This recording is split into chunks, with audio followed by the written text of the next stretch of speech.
Hello, everyone. Welcome to our first year, this year's first EGM. Today we have a bunch of stuff ready for you. A bit of admin at the end. We're electing our vice presidents, first year rep and third year rep. However, first, we are really lucky to have our wonderful Dylan presenting on why we learn languages. After that, we will be having our first year rep election, followed by our third year rep election, and followed up by our vice president elections. So thank you very much, and let's get started.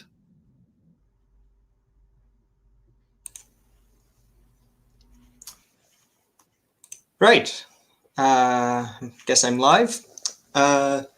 So, hi everybody. I'm Dylan. Today I'll be talking about why we learn languages, a little bit of explanation on what that title means in a moment. First, let me just say a little bit about me. I'm Dylan. I'm a fourth year for those of you who don't know me. I spend a lot of time at Appleton Tower, so if you want to avoid me, that's where not to go. And my interests are usually sort of in the sphere of programming languages, web, just scripts, and a little bit of maths in general, and a whole lot of Haskell. But I like a lot of languages, don't get me wrong. Right, so this talk sort of started with the idea that, well, so you'll hear this thrown around a lot about different programming languages, which is that our languages are Turing complete, right? So what that means really, I'm going to skip the 10 credit theoretical computer science course that we have at the university, which is great, by the way, because we don't have 20 hours in this talk. Just to basically say that what that pretty much means is that because our languages are Turing complete, all of our languages can express all the other languages that we have, right? So essentially anything that you can do in one language, you can pull off in another. It might not be as pretty, or it might be significantly prettier, right? They'll pull it off in different ways, but ultimately they all can. There are a few languages which don't meet this description, but they're pretty out of scope, so we won't go over them. Right, so if all of our languages can express all the other ones, why learn more than one, right? Why even bother? Because, so I went online and I checked, Rosetta Code has about 845 programming languages listed. As a LangWiki 2100, Wikipedia 687. That's a lot of programming languages, and that's just the ones that are documented, right? And you can see here, I've implemented factorial in a handful of different languages. So why do we bother, right? Well, okay, so I suppose the answer to this is not that complicated. If you've ever learned a second language, right, you'll understand that like languages are tools for thought, right? And in a way, the languages that you learn are going to allow you to think differently or reason effectively about a problem that you couldn't do in a different language, right? They'll let you see higher patterns, reshape your solution in a way that's more elegant, and also tailor your solution to a context. So the answer is that we have so many languages because languages enable us to think differently.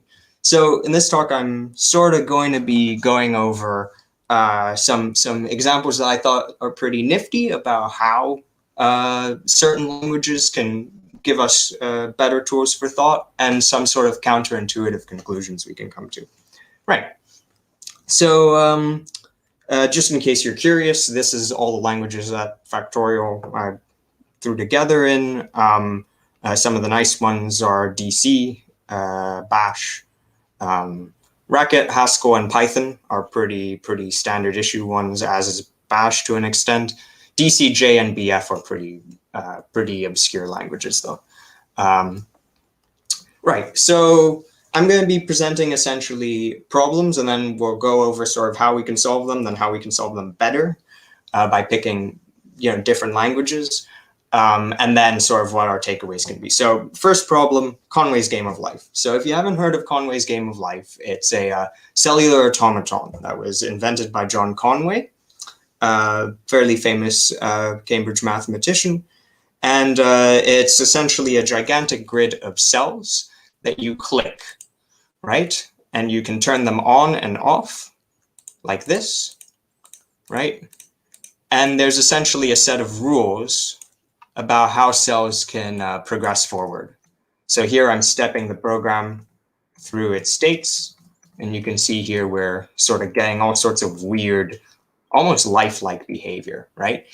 And so, so if I, just throw a bunch of crap on the screen, we get interesting results. So how is that done, right? So Conway's game of life actually works off of a very simple set of rules, which is that any cell with less than 2 neighbors dies, any cell with more than 3 neighbors dies, any live cell, as in a live cell that's already on, that has 2 or 3 neighbors can live to the next step, and any dead cell with exactly 3 neighbors gets born, basically, right? So that's how the state grows and shrinks and dies and gets born again.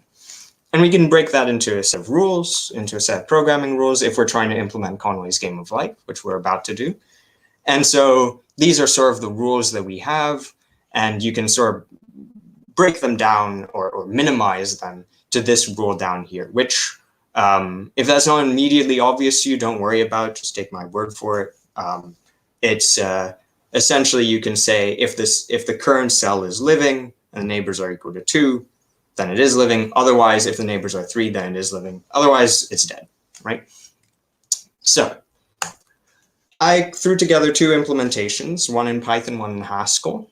And you can see that both of them are not long, but not really short either. And they actually, despite a lot of their differences, do practically the same thing. I mean, that might be because the same person wrote them within the same, hour, but regardless. They both do some of the same stuff, namely that in the Python program, we have iterating over matrices. We have a for y in range, for x in range, and we use that to assign. We use that to print, and we use that to update the state of the program, to iterate over our field and find what the new state is. And we do the same thing in Haskell with our printing. We do map. With the sliders, we do the same thing. We combine the fields as well. So both of them iterate a lot. And both of them have this roughly same length code for getting the neighbors of a given cell, right? So Python does it by indexing. Haskell does it by shifting the lists. But ultimately, they both use it to try and, for every cell, figure out how many neighbors there are before you start applying the rule as to what do you do. So the problem is that we're doing all of this iterating and getting of neighbors, and it's sort of obscuring our rules, right? The rules in our programs are actually really short. In Haskell here, it's these 3 lines, and in the Python, it's this singular line, right? And the Haskell could be 1 line too. So we've got all of this stuff around it, mostly for iterating through matrices and finding neighbors, all to eventually run our rules. So there must be maybe a way to do this array traversal really easily. And it turns out there is. There's a set of languages, or a family of languages, called array languages. And they're not particularly strongly defined.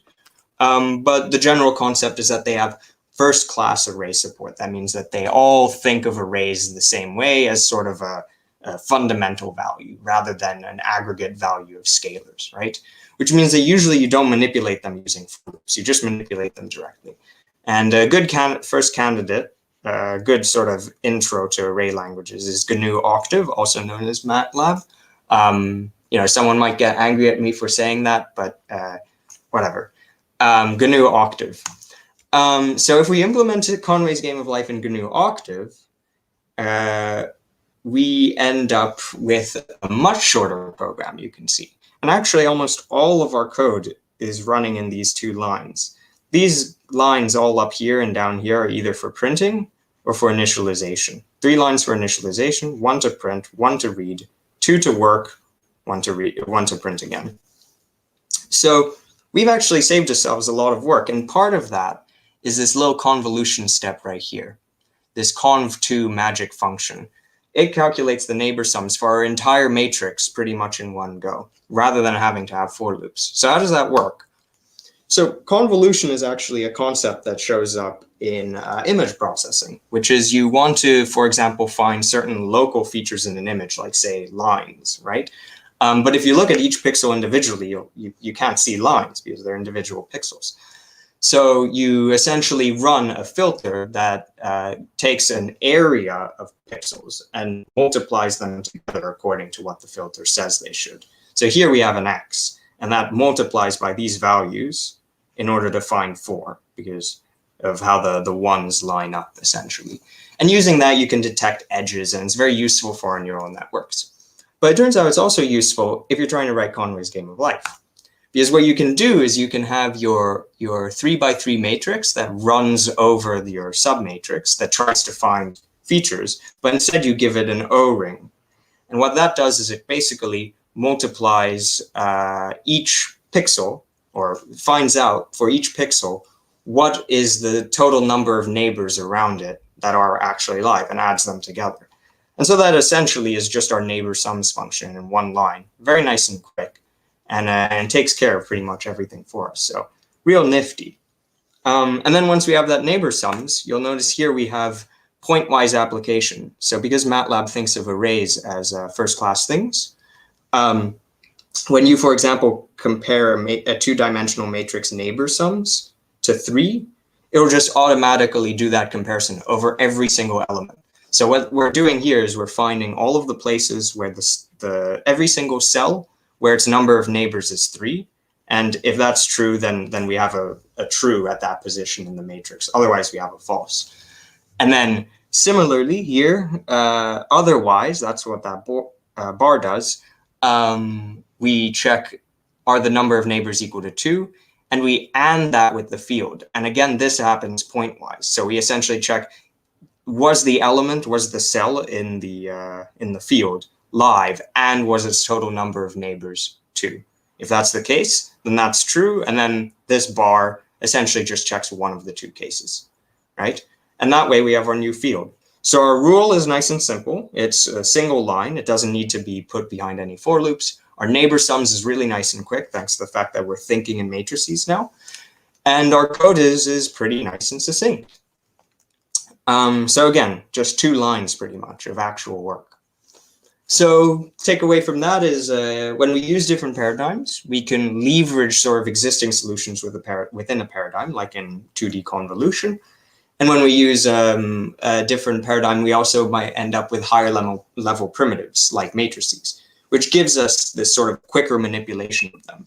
Another thing I'd note is that because we're assigning this field, or we're creating this field in one go rather than with a for loop, we can just assign it directly back to field. Whereas in our Python program, we actually had to have a new field variable, and we would write all the values into the new field, and then we'd store it back, which isn't too big of a deal, but is still something that you can forget to do.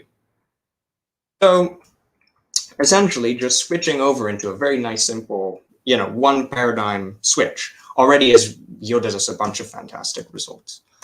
And if you're feeling intrepid, adventurous, dangerous, you can try the J programming language, which is a bit of a difficult language to get used to. It's also an array programming language, but it's also got a lot of very interesting ideas about how your code should be lexed.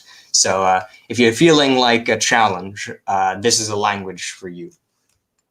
Right. So that's the Conway's game of life solution. So I hope that was interesting. Next problem. Seeing things differently. Right. So say you have just a list, an everyday list of values, and you want to add them up into a sum, right? If you want to add them up into a sum, in the battle days, right? Okay, let me back up a little bit. I'm going to sort of add it up into sums by going through sort of the history of different approaches we had to those things. So right now I'm showing you sort of the ancient, admittedly this is RISC-V assembly, but this is still assembly. This is sort of one of the older ways of programming. Admittedly there are even lower level, but let's just start here. So this is how you take a sum in assembly. This is sort of what your CPU ends up receiving in terms of individual instructions. And you can see here, it's adding things up by essentially going forward, and then depending on a condition, it jumps back to the start of the loop, right? And depending on a condition, it jumps to the end of the loop and exits. So this is pretty hard to read, right? Let's be frank. It's also using these what are called registers, of which you have a limited number of in your CPU. So the variables, these registers, are very easily overwritten. So if I have a big block of assembly, I can't pick this up and slap it in there and forget about it, because I might be overwriting some registers that are getting used before or after the code. And there's no real intent, right? Someone who's reading this, unless they really think about it, isn't going to obviously see that what you're trying to do is sum up a list. Unless maybe they've seen this pattern hundreds of times or many times. So we move forward a decade or so into structured programming. So someone had the bright idea, let's stop doing these go-tos, these jumps to labels in our code, and let's use for loops instead, right? So this is something that, maybe some people aren't aware of, is that the for loop did have to be invented. And there was a fairly long period of time where we didn't have for loops. So this is sort of your canonical summing up a list for loop. You have a total that you initialize. So we have variables that can't be overwritten by other code trivially. We initialize a loop counter, and then depending on the length, we just keep incrementing it, and we add to the total the results within the array. So we have a lot of our intent here. Someone who reads this is going to pretty quickly get the idea that we're adding up a list, right? But we do still sort of have the problem that we have this intermediate index that we're incrementing, right? And we're using that purely to get values out of the array. So we're having this thing where we're calculating keys in order to index into array, when all we really want is the elements of the array. We don't really care how we get them, we just want them.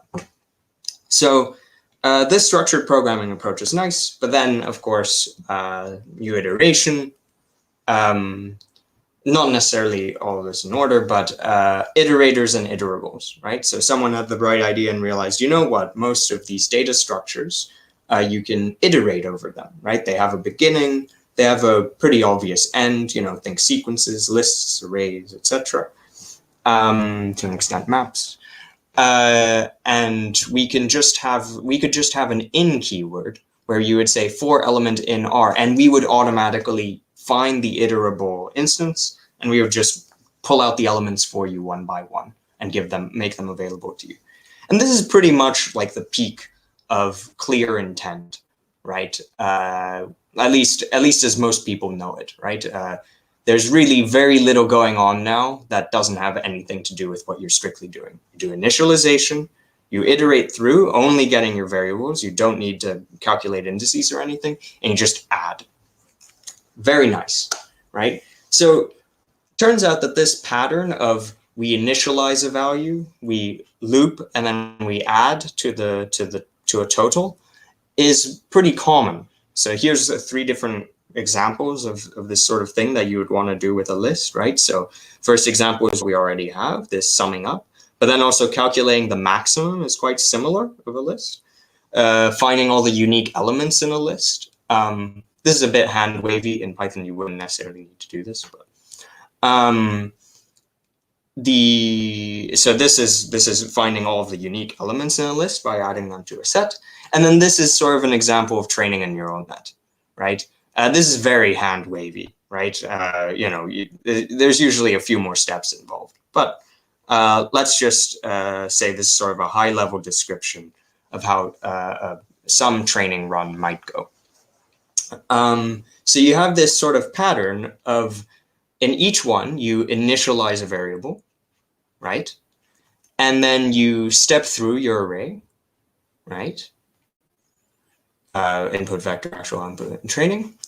And then given the item you've just pulled out of your array, you update your state. So in our sum, we update our total just by adding to it. But in the maximum, we update our maximum by simply assigning to it the new maximum. In the update function in the unique elements code is a little bit more complicated, again, we have an if statement. We might not do anything to our state, but otherwise we might just modify it. And then in the neural net as well, there's quite a lot of sort of complex work going on here with the prediction part. But the general schema of the code still holds this initialize, step through, update state, right? And so in functional programming, this would be referred to as a fold, or not even, it doesn't necessarily need to be functional programming, but functional programmers by and large are interested in this kind of stuff. So this is called a fold. So I'll just quickly sort of, don't be too worried. This is not rocket science. A fold is just a way of sort of breaking down this pattern of stepping through. So the fold always knows how to step through an array. So it sort of emulates this for in behavior, right? And then we tell it what we want to initialize to, what we want the initial state to be, 0 here. And then we say what our update state will be. So these two pieces of code are identical in terms of, well, I mean identical. They're largely identical in terms of what they're going to end up doing. It's just that one's in Haskell using the fold function, and the other one is in Python using for in, right? And well, using 3 lines of code.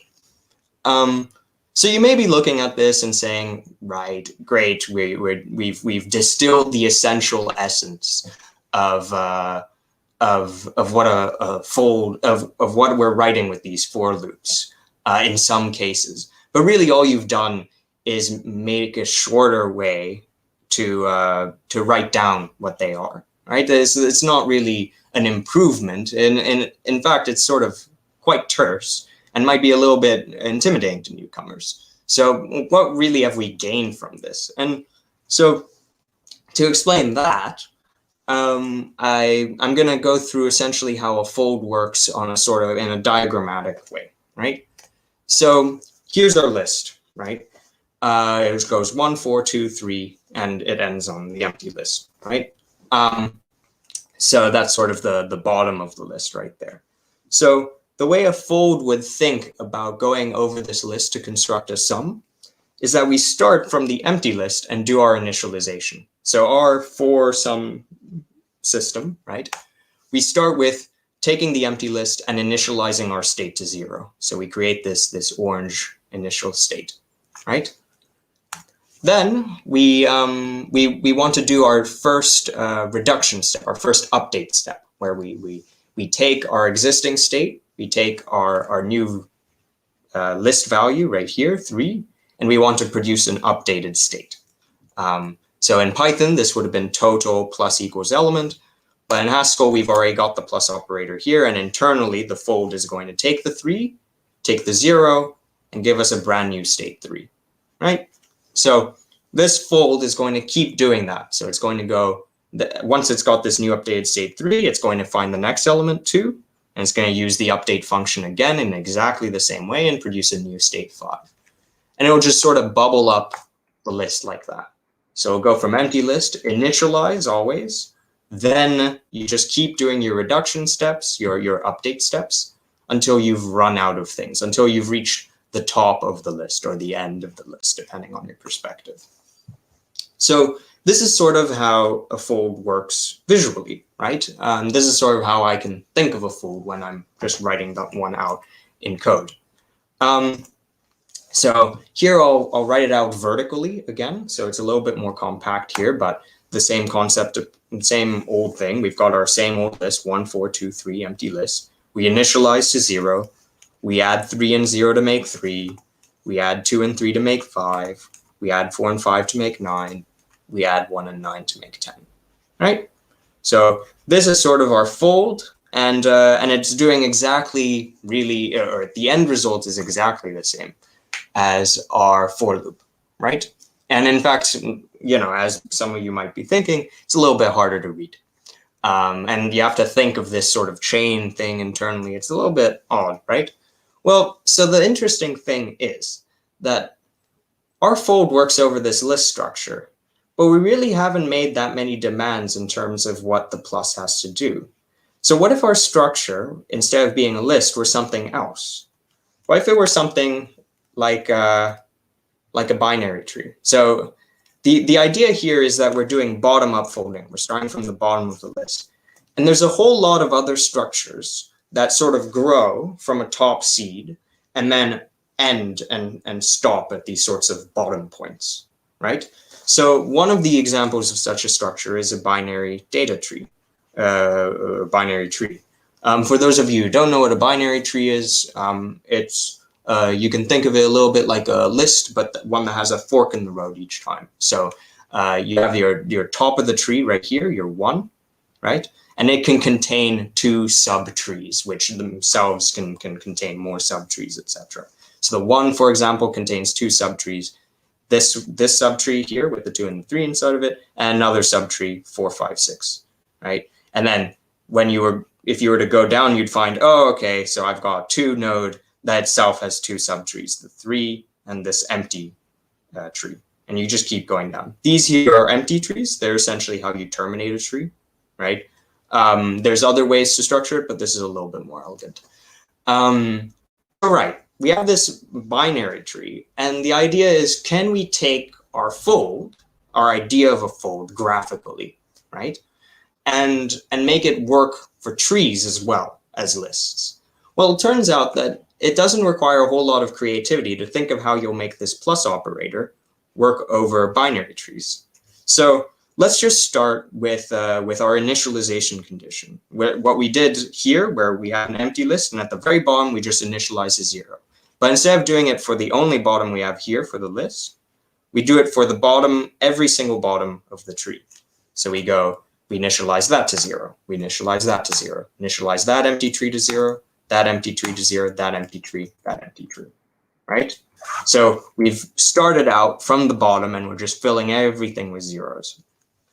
Now, taking this plus operator, we can actually distribute it, not to work on just 3 and 0, but now it's got access to 3, 0, and another 0, because we see we have 2 subtrees coming from the 3 node. So instead of just adding 2 elements together, we just add 3 elements together instead.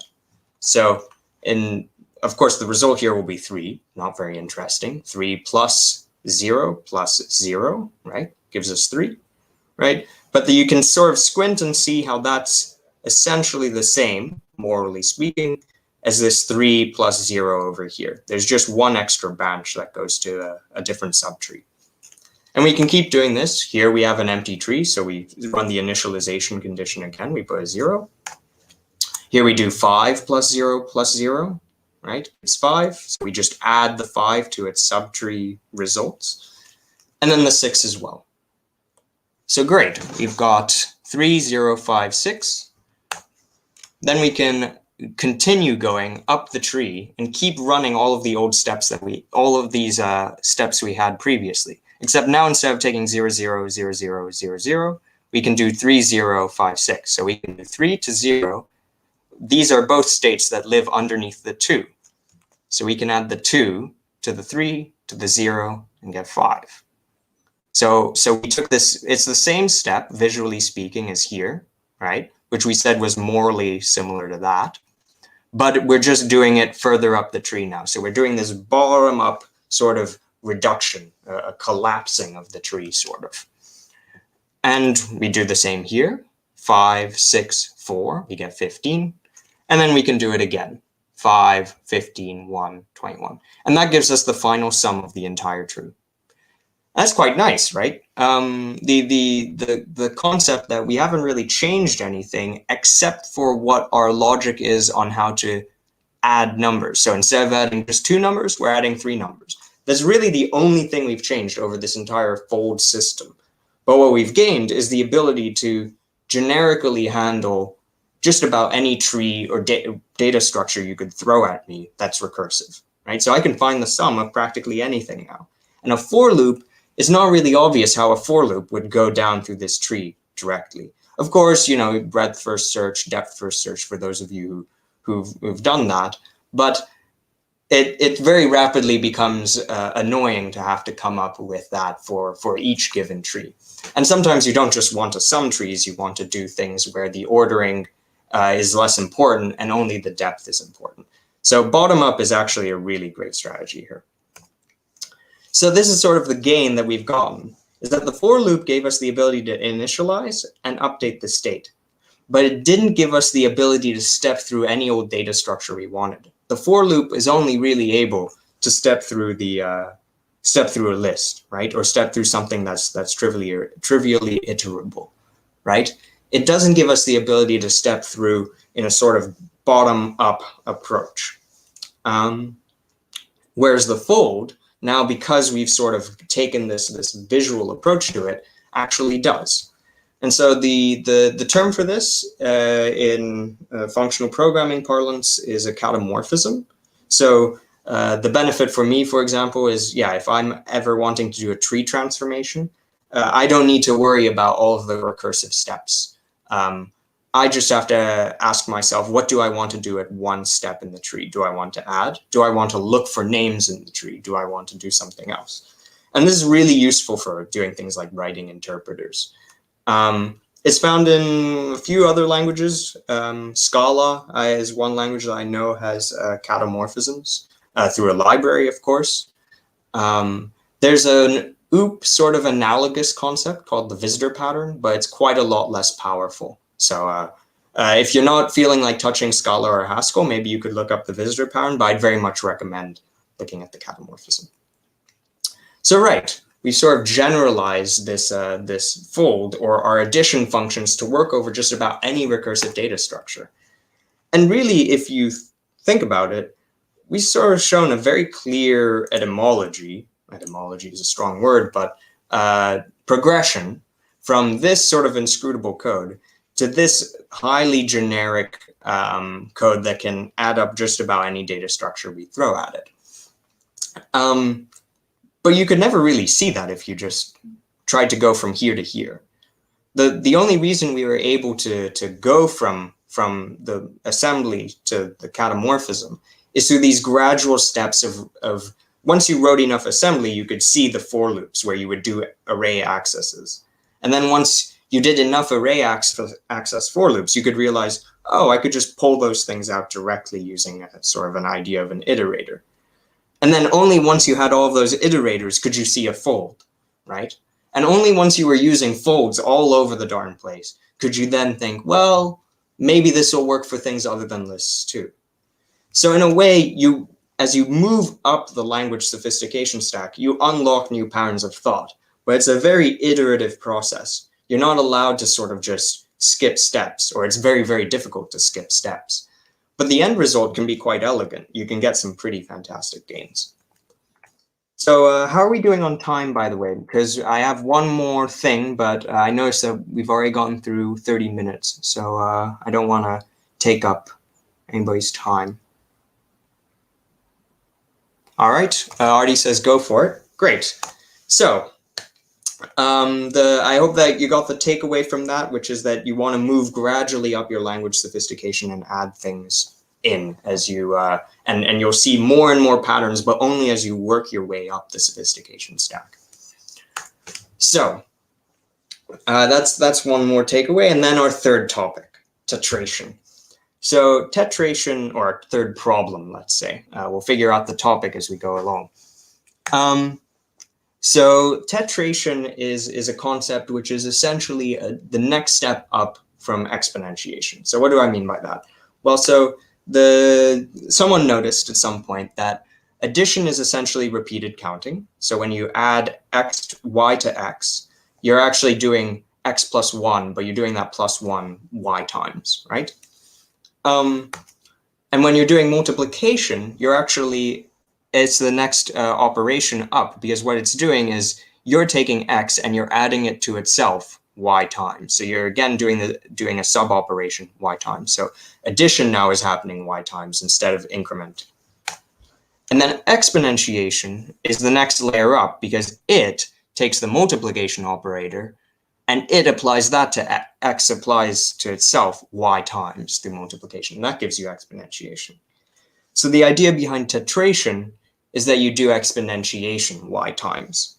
So the equation for titration is x tetrated y is essentially x to the power of x to the power of x to the power of until you have y x's, and you nest them so that they don't reduce. So you have the parentheses go around the exponents. So that's quite that's you can imagine that the numbers get pretty big pretty quickly. But so let's go through some concrete things. So if that's our operator, right, then x tetrated 1 is x. Here I made a little goof, so I fixed it in post. What is it? X tetrated 2 is always x to the power of x, right? So 2 tetrated 2 is just 2 to the power of itself, which is 2. So that'll give you 4.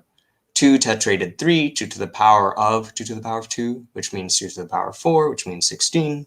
2 tetrated 4, which eventually becomes 2 to the 16, 65,536.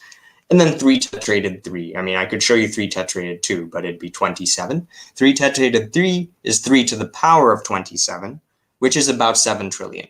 Is that? Yeah, exactly. So we've got 7 trillion. That's a pretty big number, and we can't really stick any bigger numbers in here because it's going to get pretty crazy pretty quickly. I mean, 4 tetrated 3, that'd be 4 to the 6, 4, 2 to the 1, 2. Yeah, that's not bad. But either way, so if any of you are curious, 2 tetrated 5 is 2 to the 65,536, and it's a big number, but it's not that big. Our computers can deal with it pretty easily. Here it is. I don't know if it even shows up properly. Oh, thanks, Ali. But yeah, I mean, it's sort of meant to be a garbled mess of digits. You feel free to put this into your own calculator at some point. And if you want to know how to read it, technically it's 2 sextilli quinceptuaginta quingentillion. And then this goes on for another 6,000 lines or so. This pronunciation system is something that Conway also invented, not just the game of life. I have a program written in Haskell, which you give it a mathematical expression and it'll tell you the reading. So if anyone's curious about reading these massive numbers, feel free to check it out. Why aren't tetrations zero indexed? I mean, they could be. I think, I'm not sure if there's a general rule that it has to be the identity of the operation below it. But I think so. Right, so you could do zero indexing. So x tetrated 0 would probably be 1, right? But it's not particularly interesting for our use case. Yeah. So you'll notice there is a bit of hand waving here, like this increment of the, unlike the rest of them, you start with an x here, which is a little bit sneaky. Anyways, so that's tetration. So we can implement a program to do tetration, right? Let's write a program. All right, here you go. Written in BC. It's a desktop calculator written in 1975 for Unix to demonstrate the Yak and Bison parser, lexer stuff, Yak and Lex. But it's got arbitrary precision numbers, so I picked it because it can do anything we throw at it pretty much within reason. So this is okay, right? I mean, it uses y, it spits out the right answer. But I don't know, I'm not terribly happy with this for one main reason, which is that it doesn't really get at the idea of tetration, right? Tetration, the idea is that you're implementing it in terms of exponentiation in the same way that you're implementing exponentiation in terms of multiplication. Here, all of that is sort of hidden by this exponentiation operator. Someone could see this program and never realize that what we're doing here with this step is identical to what we would do with multiplication on the step below, right? Someone could just completely miss that part. That's a bit sad, right? And it's not really, if what we want is to really show we've got this this solution that displays the problem in its grandeur, we need something else. So what we really need is, we notice down here we've got just a bunch of increments, right? And that's sort of the base function we want to implement. Then we want to build on that 1, 2, 3 times. So what if we had a language with only increment? So no exponentiation, no multiplication, and not even addition, right? It only lets you +1 to numbers, right? Sure, as in it's got while loops and everything, but when it comes to manipulating numbers, it only lets you increment. Well, enter brainfuck. So for those of you who have not heard of brainfuck is what's known as an esoteric language. It's a language that's esoteric. Brainfuck was designed to be Turing complete, but nonetheless a little bit difficult to write. Turns out brainfuck is not that hard to write. It's really not as tough as some languages that are intentionally made awful, but nonetheless it is a little bit tough. If you're in polite company, you can refer to it as BF. If you're in an especially impolite company, you can censor the brain part and just say fuck. Right, so what is brainfuck? How does brainfuck work, right? So brainfuck is a very simple language which only has 8 commands, and each command is only 1 character, and all other characters are ignored, which is quite nice for commenting. You know, you can write your program and just slap words in the middle of it, and it'll just ignore the words. So there's only 8 commands right here, and they each have a very specific function. So brainfuck, you can imagine, is sort of a machine where you've got an infinite tape, well, infinite for our purposes, filled with zeros, right? And what we can do is we always start off focused on the first element of that list, of that tape right here. But we can move along on the tape. We can add and subtract from the tape. And depending on what's in the tape, we can continue to execute other instructions. So the first command is that you should learn is the plus command, right? It increments whatever you have in the cell that you're currently looking at, right? So here we start out in the 0th cell, and then we do plus. So we just increment 1 and we're done, right? Nothing special happened here. Minus would then send it back to 0. We start with this greater than sign. It means move to the right, although I'm not sure what your, yeah, there we go. Will essentially move you along on the tape 1 over, right? So it moves your pointer. So now you're pointing at a different thing, and now you can increment it differently. So you can chain these commands end to end and come up with a nice little program like this one, right? So you add, then you move left. So you add 1 to your starting position, then you move right, then you move right. So you add 1, go here, then you'd add 1 again, and then you'd add 1 again. And so you end up with 1 in this position and 2 in this position. So that's your, fairly simple program. And then, so those are your main commands: movement, addition, minus. We won't go into IO, not that interesting. But here is where the Turing completion comes from. Here's where the gravy happens. Imagine you've got a starting tape with 5 and 3 in it, and you want to add 5 to 3, right? What you would normally do is in a normal language, you'd ask what's in the tape, and then you just add them together. But in brainfuck, no, we can only sort of conditioned on what's in the tape go forward.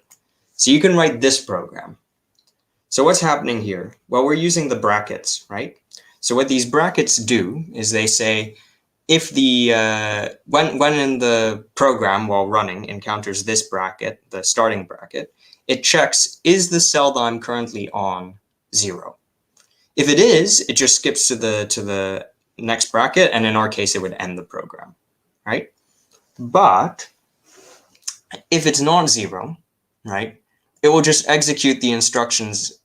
It will just keep going, and these instructions will be executed, and will reach the closing bracket. The closing bracket will then just jump back to the opening bracket, and then the opening bracket will do the check again. So what this means is we can pretty easily run a for loop where we check if the element in our cell contains a value. If it's 0, we don't do anything anymore, right? But if it's, say, 5, we do a minus right here, meaning we decrement it so that when we come back to that point, it's subtracted by 1, so we'll eventually hit 0. And then we do what we want to do. In our case, for each time we'll do a for loop that'll go 5 times, right? So it'll start out here and we'll check it, and then we'll do a minus. And then for the body of that for loop, we'll jump over to the next cell and we'll add 1 to it.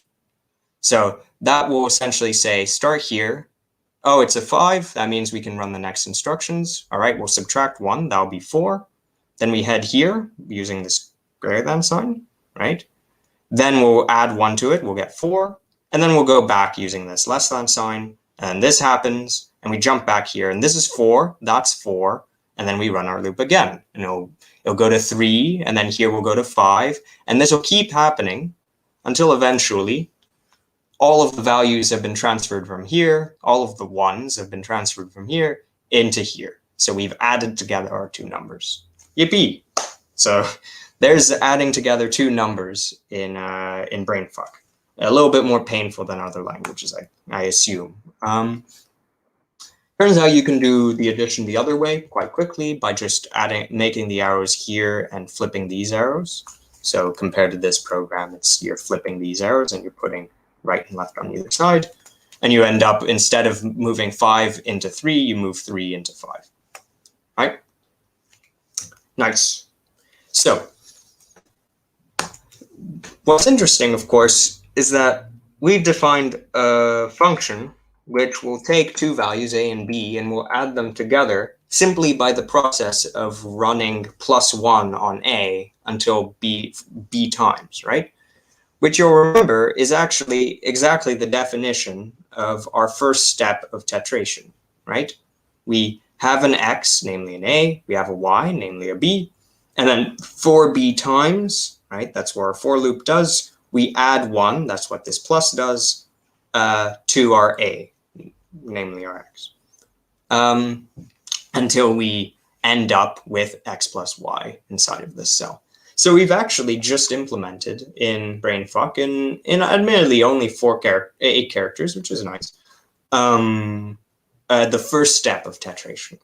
So, right, you'll have to excuse me, because if I tried to explain this, fully, we'd be here for a while, but you're just going to have to take it on faith that I wrote this quick little program, which this is the starting point, this is the ending point, and in here you stuff anything you want, more brainfuck code. And what this does is it will take x, take y, right? And it will run the code put in here on x again, y times, right? So if you have 1 time, it'll just place x and then it'll take it back. It won't even run the subcomputation. If y is 2, it'll put x, and then it'll ask the subcomputation to go, right? So if it's plus, it'll return 2x. If it's y is 3, it'll ask that subcomputation to go again with another x.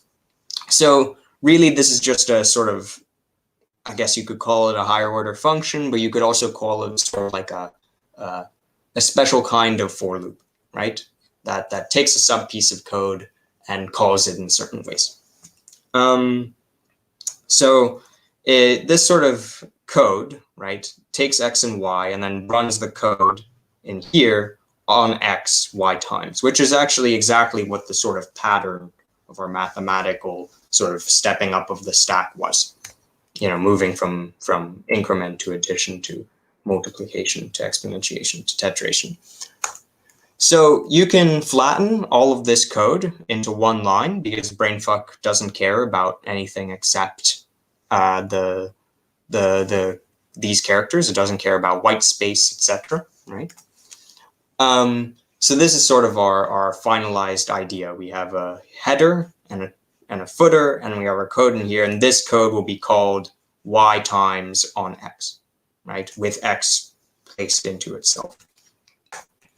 So already we can sort of notice that if we were to put the plus operator right here, by our own logic, we'd be running plus y times, because this thing would take the plus subcomputation, right? So the header and the footer, right? The header here and the footer here would take that subcomputation and run it y times on itself. And that's exactly what our definition of multiplication was, right? So if we find a brainfuck program that we can put here as a subcomputation that will run plus, then, well, we can get out just by doing this, by running this, the x times y operator. So, well, we just defined what the plus operator was right here, x plus y. So we can just slap our x plus y function right here, and boom, we've got a definition of x times y. Pretty nice, right? So that here is our subcomputation for addition. You see this is a comment automatically, the characters brainfuck doesn't care about, right? So this won't get run. None of this means anything, right? It's only this that means something. And then this header and this footer will run it y times. So you'll end up with x times y. Right. So we've taken this notion of having a plus brainfuck program, and we've lifted it into being a times brainfuck program by having this leading and this footing. Now we can recognize, well, to create exponentiation, what we wanted was to do multiplication y times, right? Well, so if only we had a multiplication function, which we could throw into this subcomputation here, right? And surround with the header and footer, then we could run the multiplication operator y times and end up with x to the power of y. But, well, we just found the times operator. It was that right there. So in fact, we can just slap it in here and nest our header and footer twice to end up with exponentiation. So all we've done really is copy the same line of code twice on both sides of our original addition operator and add exponentiation, which is pretty nice. And we can just keep going. So if you want to do tetration, well, it's simple. You just replicate these headers again. So you have a third header and a third footer, and we've just gotten tetration. And we could keep going. We could do super tetration, right? The number of inputs that you can give to super tetration and get a useful answer out of is pretty low. But nonetheless, there you go. We can climb up the stack. So tetration implemented.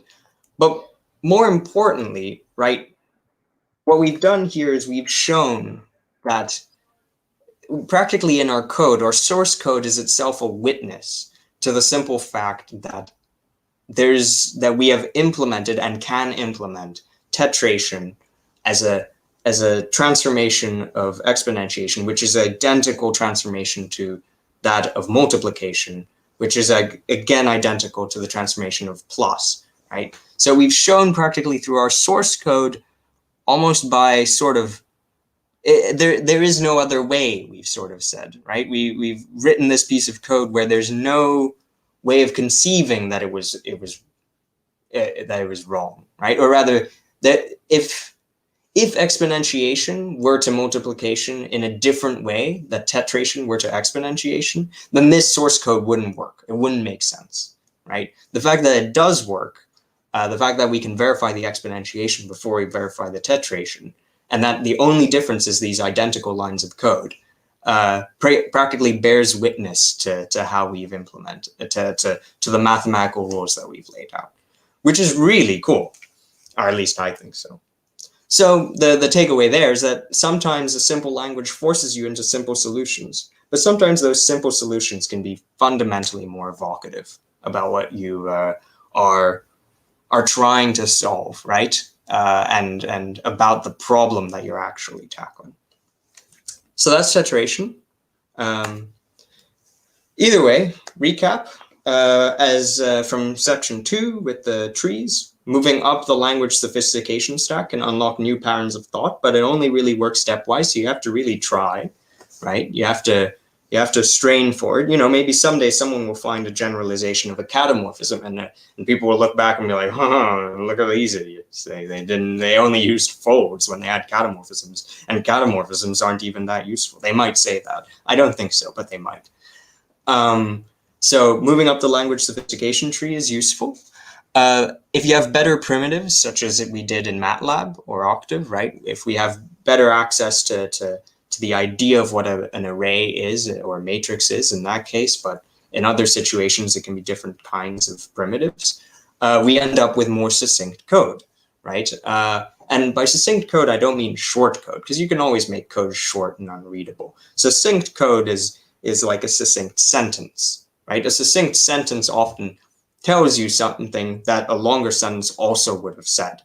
but actually pulls it off and is understandable. And that's what a succinct piece of code would do, right?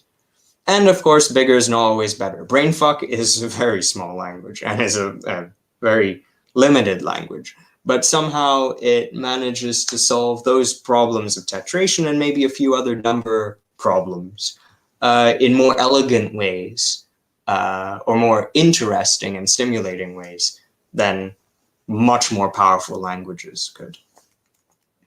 Anyways, further reading. This isn't, if you have more ideas or if you have more questions, please ask me. I'm always loitering around AT. Well, always, you know, when I don't have coursework. Usually on floor 4 or 6. So if you want to find me, I'm there. Usually I have a beard, so. Thank you very much. And yeah, I'm open to some questions.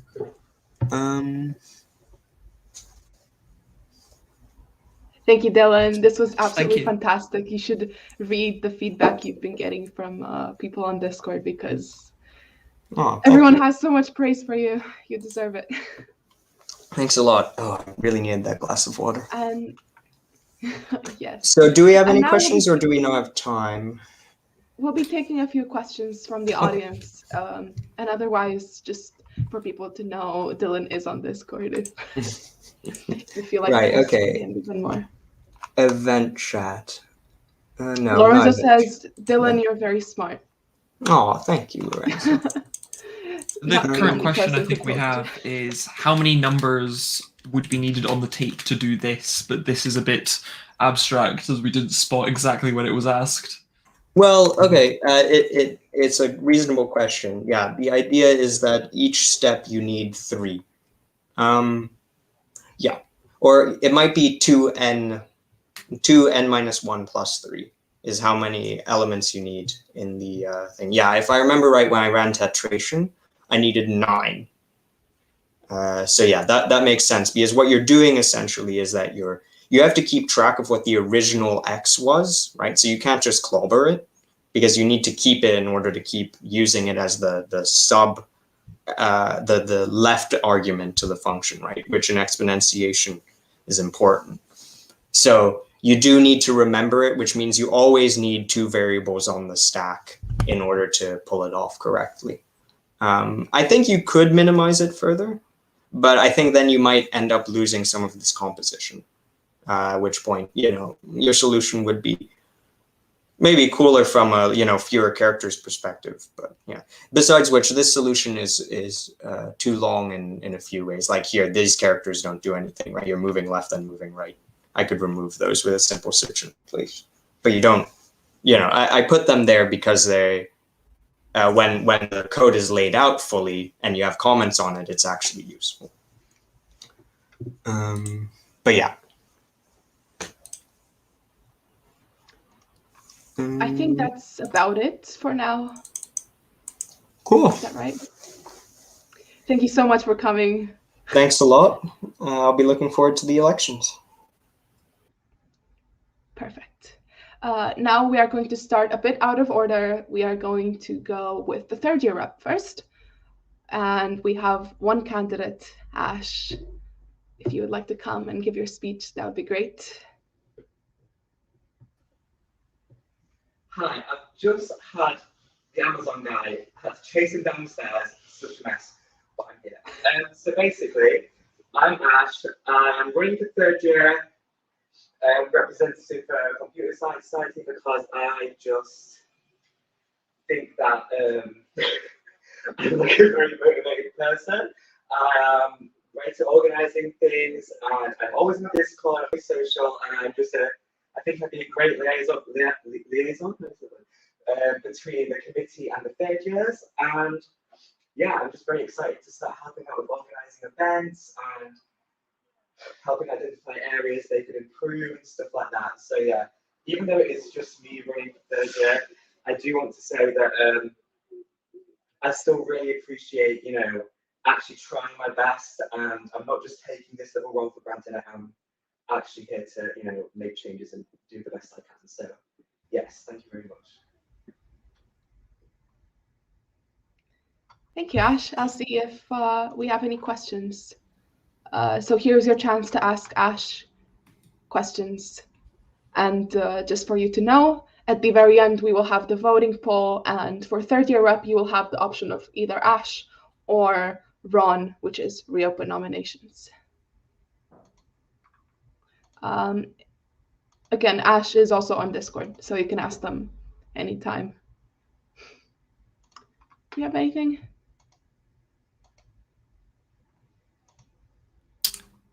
I think that's it. So we are going to now move down to vice president after the more important role of third year representative.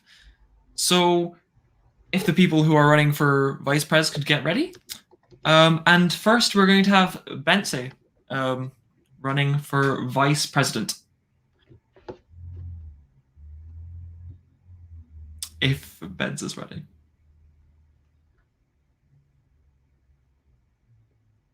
Benz is not ready, so let's have Ennis, our vice president candidate.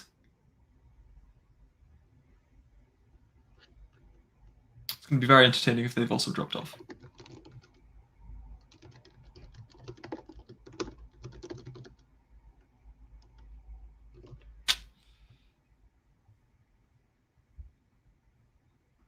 Artie, want to run for vice president?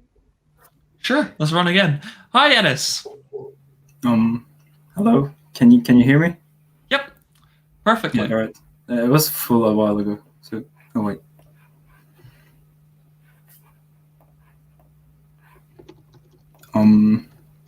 Yeah. Okay, so you have the floor. Oh, I have. All right. First of all, thanks to Dylan for the awesome speech. And I'm Enes, a second-year computer science and AI student from Glasgow, Turkey, kind of both. I do, like, why I wanted to run was I do love CompSoc, and it has been the most beneficial thing in my uni life so far, pretty much, when it comes to social interactions and making friends overall. And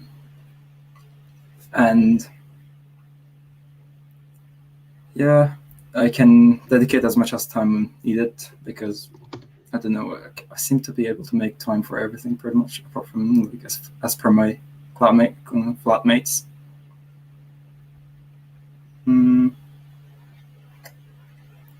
And as per why I would do a good vice president, as I said, I can dedicate enough time needed for everything pretty much. And administration was one of the classes that got me into university in the first place in high school. So I'm accustomed to administrative practices and all. And yeah, vote for whoever you please, or you wish, up to you. And remember that CompSoc and I love you regardless. I think that's all from me.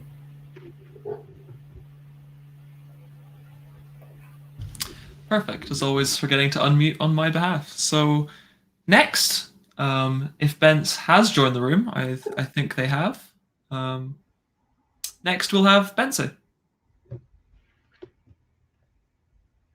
Perfect. Hello. Hello, can you hear me? Yes, we can. Yeah, awesome. Hi, sorry about the mask. I'm here from AT. So yeah, my name is Benson. Some people call me Papito. I'm year 2 at the moment. And I've been, I've had a bit of experience with organizing events, feeding people, like with the pizzas and stuff, in high school before. And I've been rather active in the, last year it was year 1 community, now it's year 2 community on Discord. I've been, around with CompSoc, but I haven't actually taken part in any, more serious role in CompSoc. So that's why I want to join now. I want to take a bit more part, and I've seen that SIGs have been recently kind of on the lower activity side. So that's mainly what I'm trying to do as VP. Is I want to revive the SIGs a bit more, and maybe come up with a few more collaborative events between CompSoc and the SIGs, so that people perhaps slowly gain more interest, and the SIG activity will will resume, because even though SIGINT is great, I would personally like to see more of the other SIGs taking part as well.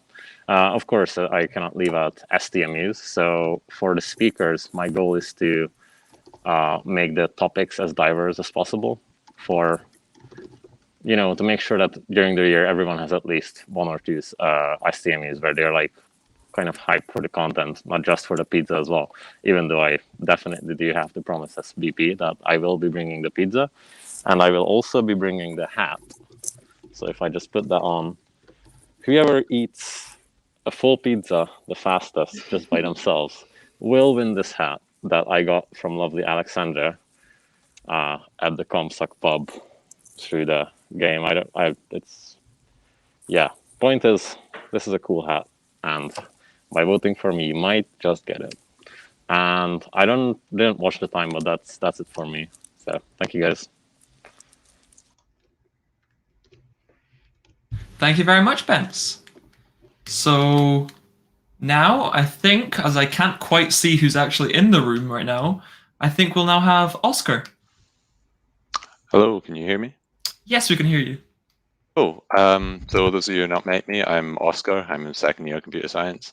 You might have seen me around on Discord, on the CompSoc Discord, or on GameSoc, and also TARDIS. I'm also involved with a lot of the design and organization for Hack the Burr, which you won't have heard of yet, but you hopefully will soon. I think that variety is one of the strongest points of CompSoc, because we're such a big society. We have a lot of specialties represented in our members and in our SIGs. And so I would also want to make sure that SIGs are able to host whatever events they want to, and to promote them to people who aren't on Facebook or in the metaverse or whatever. Yeah, and I think as well as that, it's important that our STMUs and our academics have variety in them, because most of us don't just take courses from informatics. We have to take maths, and maybe a lot of us take cognitive science, and even if we don't take them, we might be interested in them without even realizing it yet. So yeah, I don't think I have anything else to say. I don't have a cool hat to promise, but I do have a tiny pumpkin. So you can have that if you ask me for it, to be honest. Yeah. Thank you very much, Oscar. I think now we only have down to the last two, if I'm correct in saying. So now we have Matthias. Good evening, everyone. My name is Matthias. You may know me as your tutor, someone you met running down next to you on the street on the first CompSoc event when we went up to Arthur's seat.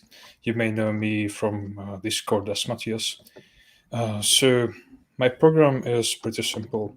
I will do my best for you. I will do my best with the SIGs, with helping RT, with organizing the STMUs, with getting pizza to you. It's all kinds of toppings, be it vegan, vegetarian, pescatarian, meat lovers. And aside from that, the main point of my program is to foster the relationship between students and academics, because as far as my experience has been in Edinburgh, academics are not really close to students as much as I would have imagined. So I've imagined talk nights with the most prominent academics, such as Phil Wadler, where Phil Wadler shares his life with us, or Boris Groth, where he shares his life with us. And any prominent academic that you or the students would think that is to be featured will get a chance to show their life to us and to get closer to us. Additionally, I would balance this out with the sponsors and with the industry speakers that we have, so it wouldn't be skewed just towards academics. Aside from that, I would like to be able to provide the best experience for everyone in person that will hopefully come in the next year and in the oncoming years. Thank you for your attention, and please vote for me if you think this is a good program. Thank you. Thank you very much, Matthias. So now for our final candidate, we have Pardis. Hi everyone, I'm Pardis and I'm in my second year studying informatics. the practical side of computer science and being able to use it in real life situations is what I'm really interested in, as I have experience in cybersecurity, web development and engineering. Therefore, I'd be very interested to oversee the SIGs, as well as working with the rest of the committee to offer any support that those groups need. Teams I've been team leader in previous competitions have many successes, and we've partnered up with many companies as well throughout those competitions. Some of my previous experiences in this area include receiving an Arkwright Scholarship for Engineering, where I designed and worked on a water purification project. I was in another competition where we worked with Nissan, where we created a traffic light system. So all those sort of SIG related stuff I'm really interested in, can't wait to really work in. So other than Nissan, through work experience in industry, I also have contacts in companies like Siemens and DXE Technology, which I hope and plan to use, especially for talks and events. Furthermore, I want to work closely with the rest of the committee to organise more events, workshops and talks focusing on areas like project building, teamwork and the applications of computer science. I also want to include ideas from all CompSoc members, not just the committee, where they can be discussed and planned during committee meetings. And I'm also Persian Society Social Secretary, so I definitely understand the responsibilities and commitments and organisational skills a committee member needs. Other roles I have had include being elected as the UG1 class rep last year, and when I was at school, I was a senior prefect. Both roles allowed me to be someone people could go to for support and advice, which I think is very important. Outside of informatics, I enjoy rowing, playing the piano and travelling. I'm also a friendly and approachable person, willing to offer any support to anyone who just comes along and asks me. So yeah, that's it for me. Thank you very much for listening. Thank you very much. And that concludes, I think, all of our vice presidents. So now we have a couple of questions. So first one, towards Pardis. Your manifesto is very impressive. Is there one project you had its fair share in its result, and of which you're extremely proud of? And this role has its fair share of work. Additionally, this role is quite intense and you'll have to put a lot of effort towards it. Are you currently involved in any other extracurriculars or jobs that you'll have to juggle for your time and resources? Yeah, thank you for the question. Let's start with, okay. Like I mentioned before, there was a project I worked with Nissan called, that was for a competition called EES, the Engineering Education Scheme. So we built a traffic light system, well, mainly a prototype for a traffic light system they can use in their factories. So that was, we finished second. It was a regional competition, which I was quite proud of. So that's probably why the fact that we were able to communicate with engineers in Nissan, we were able to go there for a few trips actually and see things in progress and make our own investigations and all that, just to come up with this amazing project. That was really something I was proud of, and being able to lead that team was great. Yeah, this role does have a fair share of work. Yes, I'm aware. Yeah, okay, and yeah, I am prepared for a role like this. Like I mentioned before, I'm in Persian Society. I'm the social secretary. And I think having a role like that shouldn't really stop anyone else from having, it shouldn't stop people or people who have other roles from going for vice president, for example. Hopefully that shows that I am organised, I'm well equipped, well prepared for this sort of role.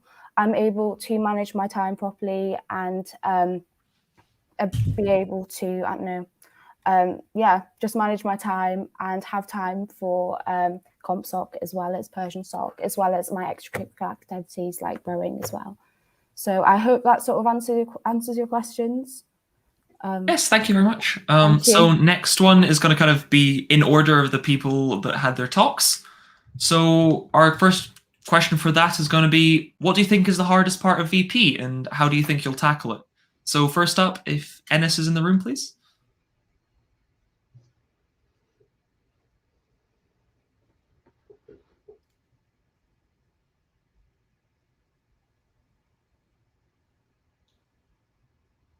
All right, we can move over to Benson. Yes, hello. I'm sure Alice will be back in a bit. All right. Yeah, so, well, obviously finding the speakers can, like, take a bit of effort, but also making sure that the venues, the food is all provided for, and then helping UR to the president is gonna be, well, I wouldn't say that there's like one particular really hard part of it. It's more so that it's a mesh of multiple things that don't necessarily have a whole lot to do with each other, like finding speakers, organizing. But I think that since I already am doing like a good number of things and mostly keeping on top of them, I think that I have shown that I am able to do a lot of responsibilities, as well as like beforehand, I've done a fair bit of event organization in high school. Like I have, I don't want to go into like exactly how it works in Hungary, how it worked for us, but basically we had like student organized like social events and stuff like that, where we had to provide food for like 600 people. Okay, not full 600 people, but like to people from like a pool of potentially 600 people, and make sure that there were venues for them to go to, and basically just provide amusement. So yeah, I do also have experience with that. That's mostly it for me. Thank you. Thank you very much, Bence. Oscar, if you're there. Hi. Yes. I think the hardest part is would probably just be like making sure you're actually scheduling events regularly and not dipping out for a month and then that a month becomes 2 or whatever, anything like that. So I think the solution with that should just be to make sure you plan everything relatively far out in advance, especially because a lot of venues are booked quite far, since obviously everyone's all wanting to meet up at once. Yeah, sorry. All right, thank you. So next, Pardis, please. I would probably say maybe the variety of new events we might want to introduce. We've got so many already that people are familiar with, but I'd say trying to introduce, for example, I mentioned like a team building sort of thing. I was thinking maybe like a more fun activity. We can go out and do different challenges. So trying to be able to organize something like that and like throw in a different variety of events and coming up with them as well. I think that would be like the largest challenge.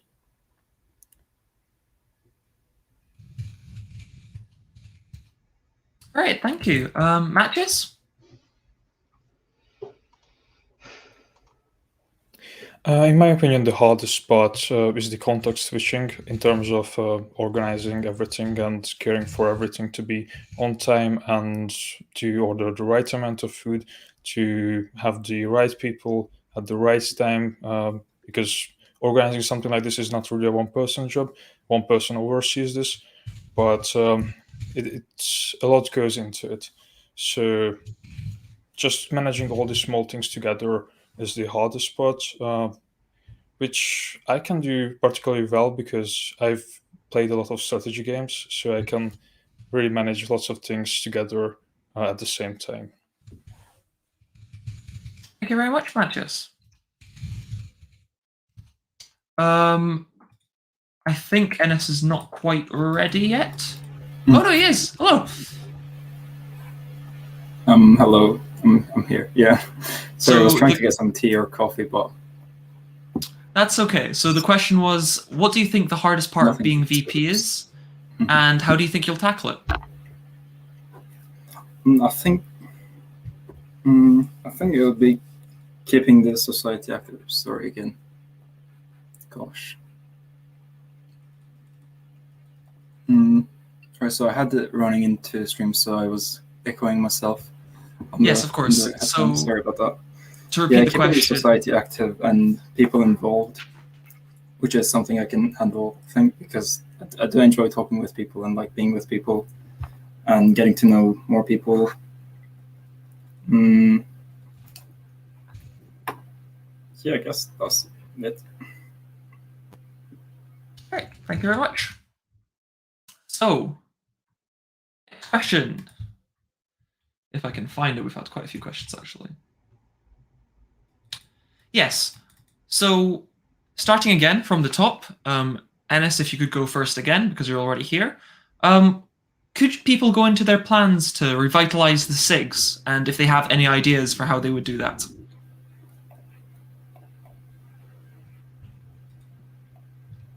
Actually, can I go after? Sorry, I didn't see the question. All right. But the question is, please could people go more into their plans to revitalize SIGs if they have any further ideas at this stage? I was thinking about more movie nights because I did enjoy them quite a lot. And I love walking around the city, around Edinburgh. So I'd be quite glad if I was able to plan like walking tours around Edinburgh to show the people the city and show them around, as well as maybe other nearby cities or towns as well, because there are quite lovely places around here. Yeah, those were my initial plans to do more activities, preferably. Thank you very much. So next, could we please have Bence? Yes, hello, hi. So SIGs. Well, at first I'm planning to check which SIGs have interest and what other potential new SIGs would have interest. So I have come up with like a few possible ideas, mainly one for now, which is potentially something related to neural nets or like AI, which is something I'm very interested in. And just like how we had for the coursework in InfoMB last year, the sort of competition of like whose AI is better, maybe I was thinking of something like that for either chess or tic-tac-toe, although I know a certain person who would be at a very high advantage in chess. But yes, and otherwise for more events, honestly, if Andy is okay with it, I would really like to bring the chess competition that he brought up, because honestly, that just sounds like fun, and I would get to be terrible at chess, which is always great. So, yeah, I mean, for now, my answer would depend on which SIGs have the most interest. So yeah, that's it for me. Thank you. Thank you very much. So now Oscar.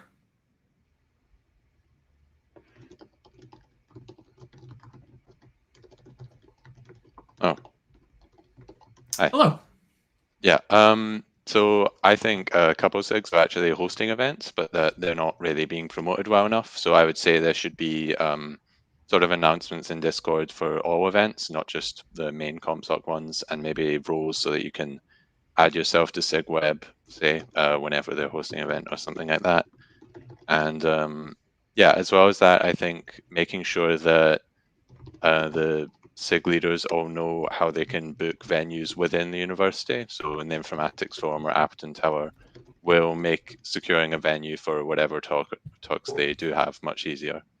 Yeah. Thank you very much. Matthias, please. Thank you. First of all, I would make SIGs a bit more like a concept. So SIGs could be created more easily, and they could also be archived more easily. So if there is no interest for a SIG at all, then the SIG would be archived. If there is interest for a certain kind of SIG, like chess, like AI, like deep diving, any SIG that could spring up inside computer society, then we could also organize the events, help them organize the events within CompSoc, more so than it has been before. So CompSoc would support the organization of the events more. Thank you. That's a very good idea. Thank you very much. Parties?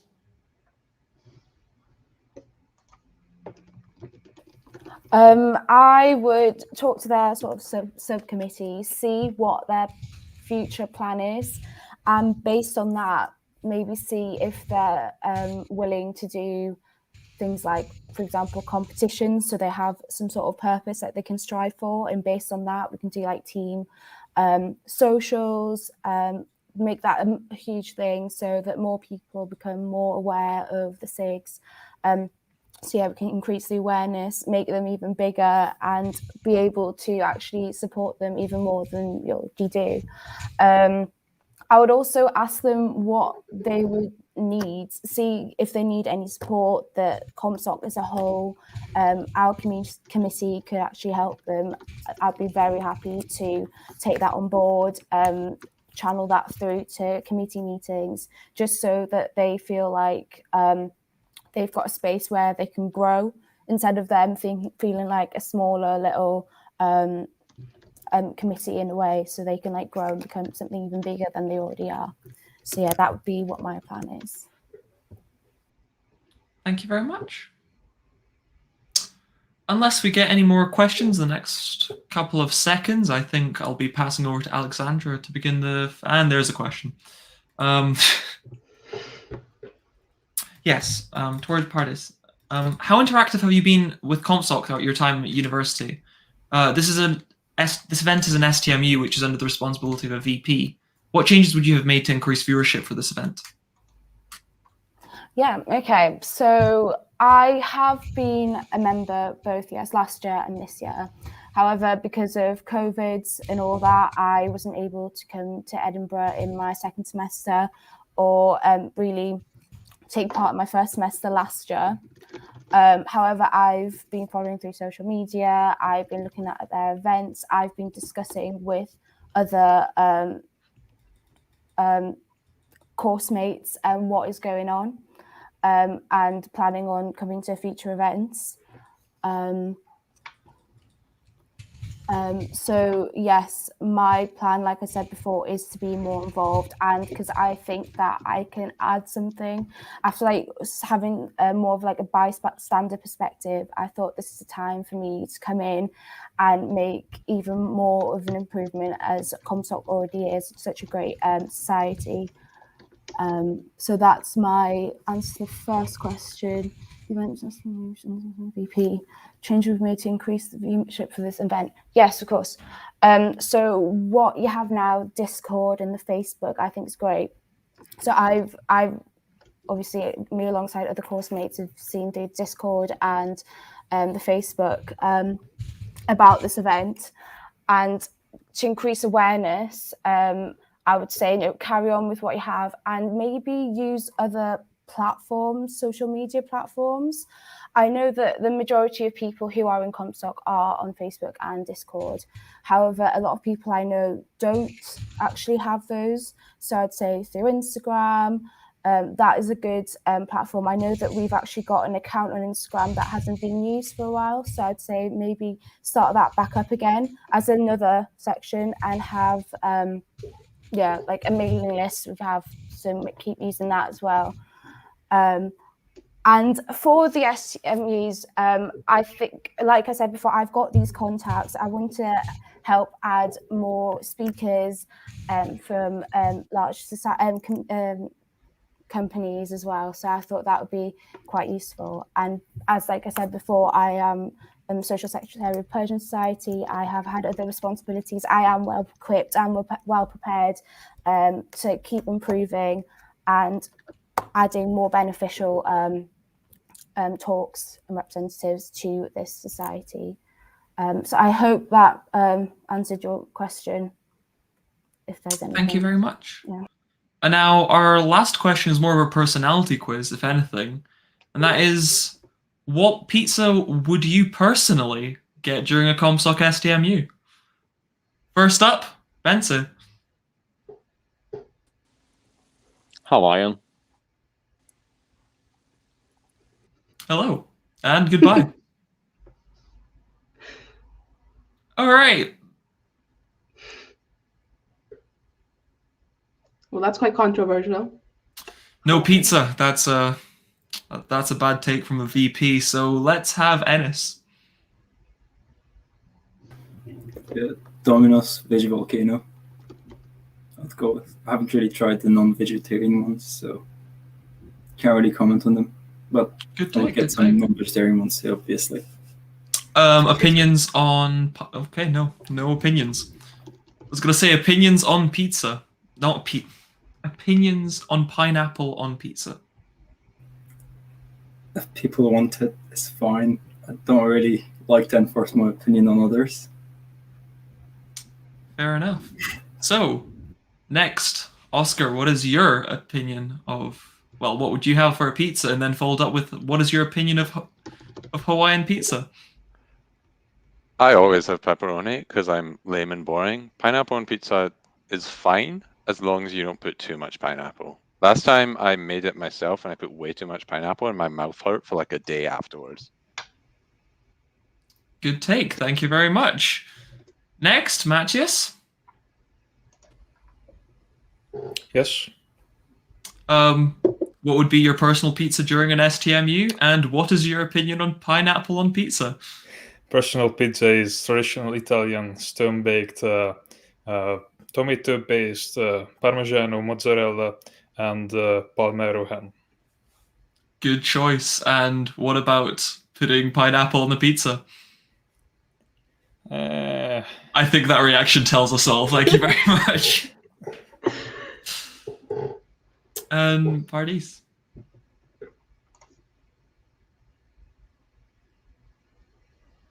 Okay, basically, I like vegetarian pizza, but I add chicken to it. So, you know, I push the boundaries a bit. So I guess it isn't vegetarian, but, you know, why not? So, and my opinion on pineapple on pizza or Hawaiian pizza, why not? I mean, I wouldn't have it personally, but who says you can't? It's a pizza for a reason, I guess. That's an option. So if you want it, have it then. Thank you very much. And that is all the questions I think we have at this time for our VP candidates. So I'll be passing off on to Alexandra, who will introduce our first year reps, and then we'll get to voting. Hi, everyone. I'm glad to see so much engagement from everyone. There are so many people who are running for first year rep. So yeah, instructions for VP candidates, if you could leave, that would be fantastic because we have a limited amount of spaces in here. All right. So we have 7 candidates for first year rep, and speeches will last 1 minute each, and we are going to start with Jack. Jack, are you here? Yes, I'm here. Can you hear me? Yes, we can. Okay, great. We'll just get started with my speech. Hello? Yes? Let's just get started, sorry. Okay, yeah. Well, hi everyone. My name is Jack McPake. My pronouns are he or they, and I want to be your first year rep. As a repeat student, I understand the struggles that come with adapting to university, being away with home, settling into a new learning environment, all while balancing work and social life can be awfully hard.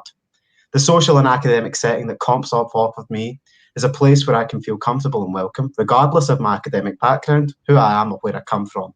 It's been a great help for me in my uni time so far. And as your first year rep, I want to go ahead and make it even better. With expanding our events to have alcohol-free spaces, to providing clearer guides for the maths courses, and to introducing people to internships within the uni through my own job. In short, we already do great things here. And as your rep, I want to take it further and keep CompSoc a place we all feel home. I hope you put your trust in me, and remember, CompSoc loves you. Thank you very much, Jack.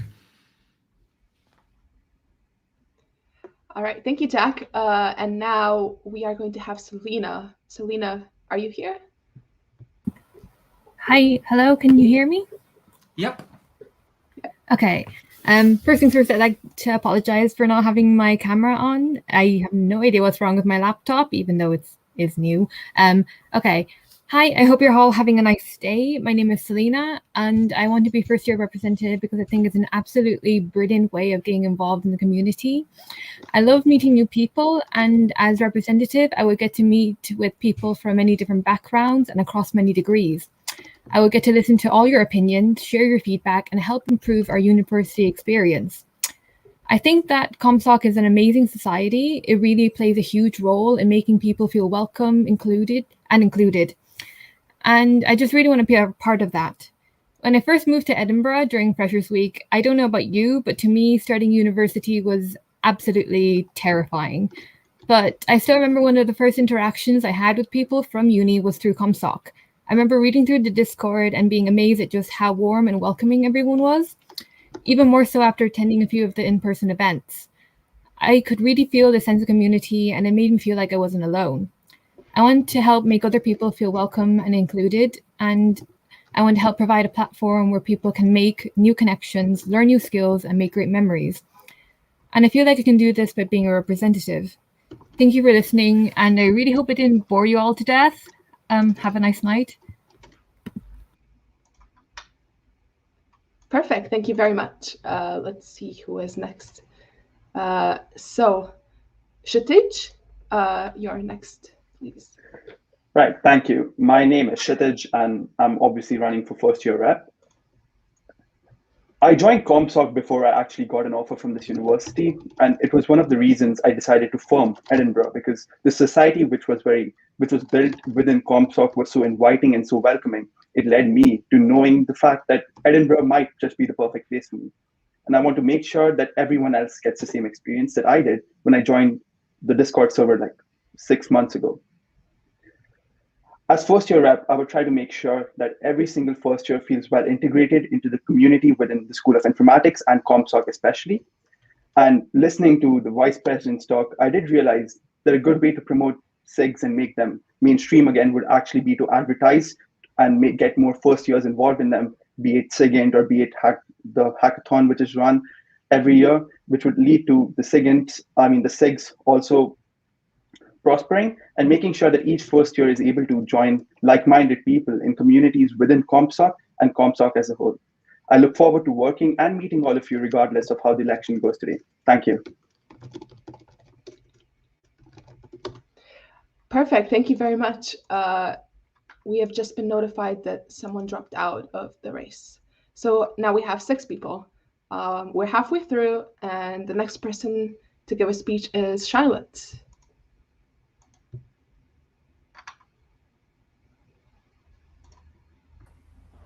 Hello there, everyone. I should note that I have someone here with me who's going to be helping me because I don't have headphones on, so I can't hear at the moment, so there'll be a delay with me responding. The position of first-year representative is one that is very selfless. It's not about their views and their beliefs, it's about yours. The job of first-year representative is to listen to you and to listen to your needs and your wants, and to bring it up to the committee. Indeed, it is the only belief that I hold tonight is that there's no other candidate here who is better suited to represent you than me. Thank you very much.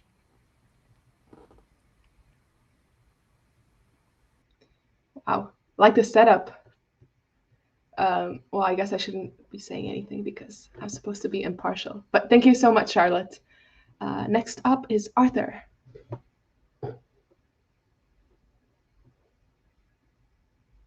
If you're there. Who is not with us? We're very sorry to hear. So then the final person who runs for first year rep is Ben. Hi. My name's Ben. I'm in electronics and computer science first year, and I'm running for first year rep for CompSoc. First, some background information about myself is I was born in Scotland and lived in Singapore in the US, and throughout that time, I've always really been drawn to like computer science and computer clubs and things like that. And I really started getting into computing about 7 to 8 years ago with Arduino and Python and Hello World and all the basics, and I've been hooked since. As my major is electronics and computer science, I'm constantly being exposed to the students in the sciences, engineering, and computer science departments, and I can't help but notice like just how much everybody has to offer each other. And that's why I want like to advertise CompSoc events to computer scientists and students in other disciplines to like increase the number of attendees, from outside courses attending the CompSoc events, and to make them even more diverse and exciting. And having like extremely various events like these will prepare students for like the work, excuse me, work in the industry with people of multiple professions. And this will, in addition, expose students to new ideas or projects they may have never heard of before, or possibly inspire new passions. Last thing is, I don't have a hat or pumpkin, but I do have a squid. So yeah, but yeah, thank you very much for listening, and please vote for me.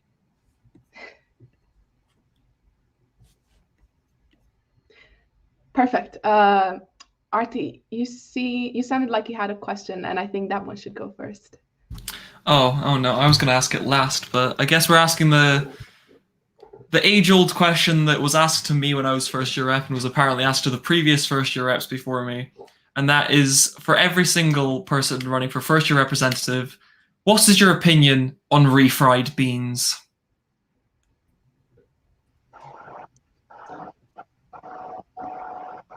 Let's start with Jack.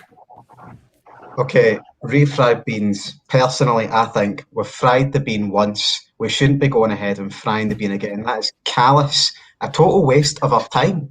Honestly, I think the whole sort of concept of fried beans themselves is a joke and an insult to this society. Thank you very much, Jack. Next, can we have Selena? Okay. I have no idea what that is, but it sounds slightly bizarre. But at the same time, I don't know what it is, so I can't really form an opinion on it. So I'm just going to say I don't have opinion right now. That's very fair. Thank you very much. Next, who do we have, Alex? I don't remember who came next. Next after Selena, it was. I think it was me. Yeah. Okay. Yeah. Yes. Okay. Sorry. Well, refried beans are actually only fried ones, but baked beans are my more preferred bean when given the choice.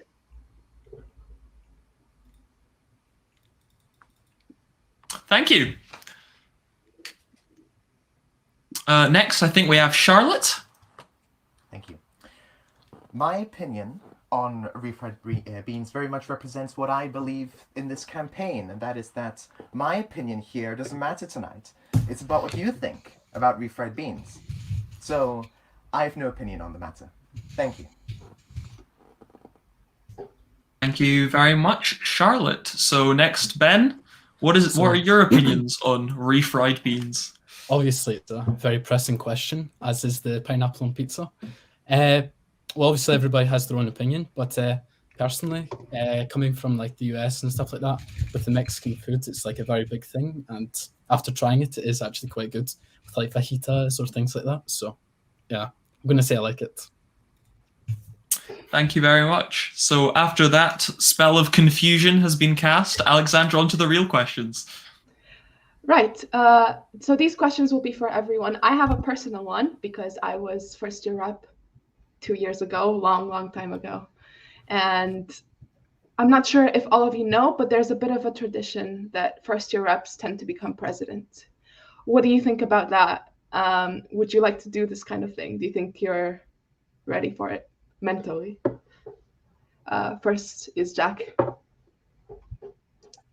Well, yeah, I would say that if I would be elected first-year rep, I would buck the trend of first-year reps going in to be president. I don't think I would want to be the president of the society. I believe that the first-year rep president sort of pipeline can be quite exclusive, and I don't want to further sort of that sort of tradition, if not in a bad way. No, yeah.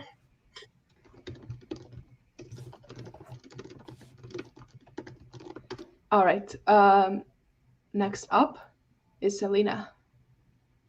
I think it's a great tradition, but if I were voted first-year rep, I'm not sure if I would want to be president, mostly because I'm not at this point anyway, I don't think I have the skills necessary to, be a president of an entire society, and it's quite a daunting task. So, yeah, I don't really know what else to say. Yeah, that's okay. Thank you. I always forget the order. Kshitij. Right. I agree where it's not necessary that the first year rep should be the only one running for election for president. However, if that is the case and I do end up becoming president if I'm elected first year rep, it would be an honor because CompSoc is the biggest tech society within Scotland, and being the president of a society filled with so many enterprising students and students passionate about computer science would be a great thing. And I would do my best to make sure that the coming cohorts do get inducted into the society in a similar way as we were, and the society runs in a smooth way throughout my tenure in the society's committee. Thank you very much. Charlotte? Whether it is tradition or not is irrelevant because it's up to the members of the society to decide if it is tradition or not. If they believe that I am well suited for presidency next year, then so be it. If not, then it won't be. Thank you. Maintaining the values of democracy, I see. And last but not least, Ben? Yeah, so I think as many people say, it's not necessary, but I think it's all about representing the people that are in the society. And I would love to say that I would like to, but obviously at that time, like I'll have more experience when I do reach that stage. But yeah, that's what I would say. Thank you very much. I know this was quite the tough question, but it's always good to get people's thoughts on it. It's quite a divisive question, but thank you very much for answering it as well as you could. It's really hard to think this far ahead, but good to get people's thoughts, right? And we have a lot of questions right now. I will try to get them all. From Mikey, for everyone. What do you think the greatest challenge is that first-year students will face over the next year? How do you think CompSoc can handle that? By now, I think you know your order, so if you just like to talk one after another. Yeah, I think the biggest challenge that's facing us right now is, we're still kind of coming out of COVID, and not every single student will feel they have the same sort of threshold of safety as other people.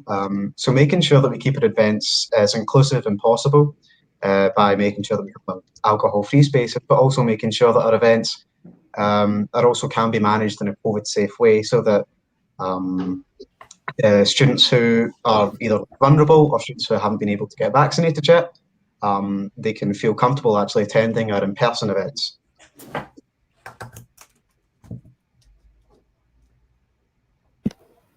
I think the biggest challenge right now would be in making sure everyone is included, especially for events and like workshops and stuff like that. Especially now because, well, obviously we're just coming out of COVID and not all lectures are in person, and it's just very difficult to make sure everyone's feedback is heard and everyone's opinion is heard.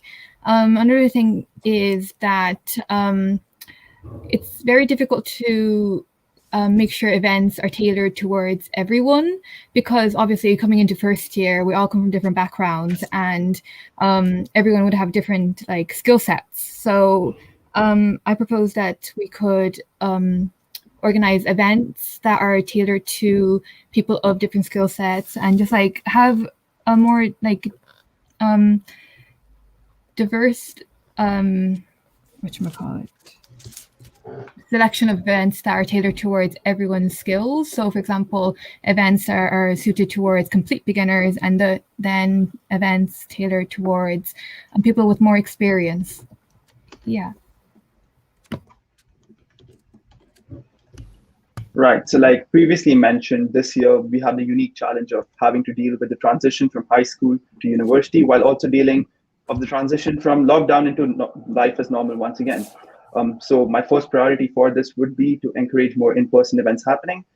Obviously, this is subjective to current COVID restrictions and university guidelines, but the sooner we get back to more in-person events happening and more social events happening where people can actually meet and interact in person, the quicker and easier the transition will be for us when we're moving on from very different social spaces, and for some of us, very different countries.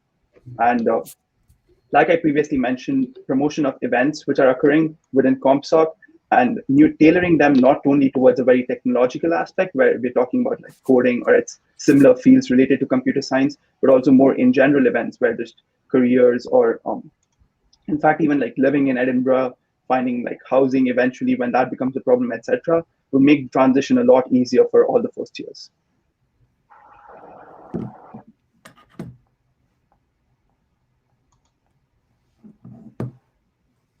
I think Charlotte, Yes. wait, yeah, sorry. Oh, okay. Feedback loop. Plug that in. I believe that the biggest challenge to first years will be trying to balance their academic computing projects with their personal computing projects. If you want to participate in a computing society, then of course part of it will be doing computing related things in your free time. I believe that the most important thing is to try and integrate the academic learning that we do alongside with the society events that we do. If there's anything that's computing related that's similar to the course, then it'll be easier for people to get into it rather than trying to learn something completely new. For example, I believe that maybe trying to create a website and a web server might not be suitable for first year right now, especially because that's something that hasn't been done before at all.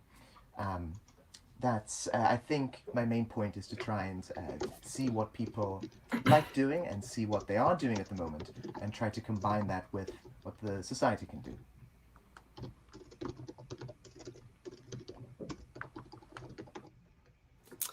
Yeah, so a problem for first years, I think, is just trying to understand like what different people may be going through, because especially during the COVID time, like although it has been going on for almost 2 years now, all the different year groups seem to be going through something almost a tiny bit different.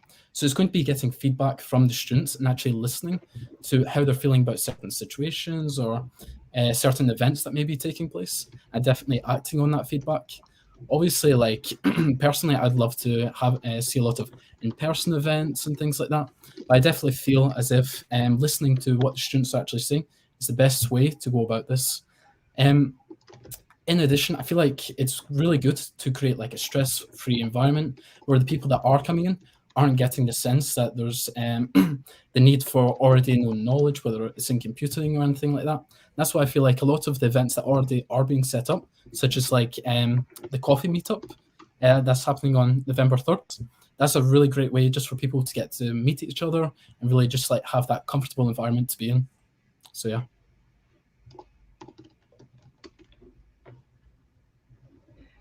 Thank you everyone for answering the question.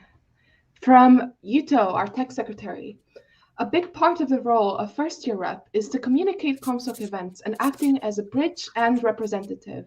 What ideas do you have to reach the cohort effectively?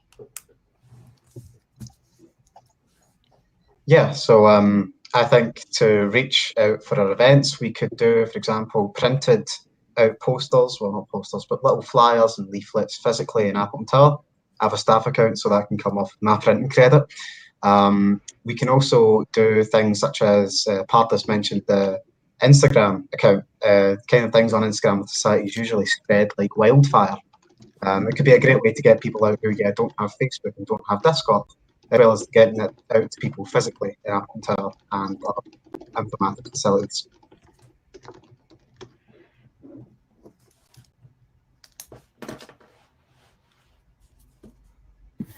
Okay, so similar to what I said before, I just think that we should put more effort into advertising events and such. So maybe increase the social media platforms that we're already on. I know we have Instagram, but I haven't seen any posts, like recent posts on it anyway. And maybe just look into having lecturers, like before lectures, just have a shout out to events to increase awareness. As for gathering feedback, I think it's a great idea to send through email or even just Facebook or whatever social media platform has the most, would have the most responses. Sorry, like surveys after events, so that we get an idea of what's going well and what we can improve on and stuff like that. I'm actually one of this year's class representatives for first years. So another way I think would be a great idea to get in contact with people is to work together with the class representatives and ask them to help spread the word for any events or anything that's happening online. And yeah, that's pretty much it. So for this question, I've already tried to do something. We made a Discord server especially for our years with some seniors involved in it to make sure that we have a way to communicate with each other while classes still aren't 100% online. And we also have channels for help, where if you do struggle with assignments or need help with general topics, that either someone within our cohort or even a senior could help. Along with that, utilizing a group chat where there's a WhatsApp group chat with significantly more people who haven't actually joined the Discord yet do chat in. So using that to promote events. And finally, I feel like using InfConnect, where the online sessions that happen on Tuesday, maybe being able to announce events that are occurring before or after the work within InfConnect is finished, we could advertise to a larger proportion of first years compared to now, and using social media like previously suggested.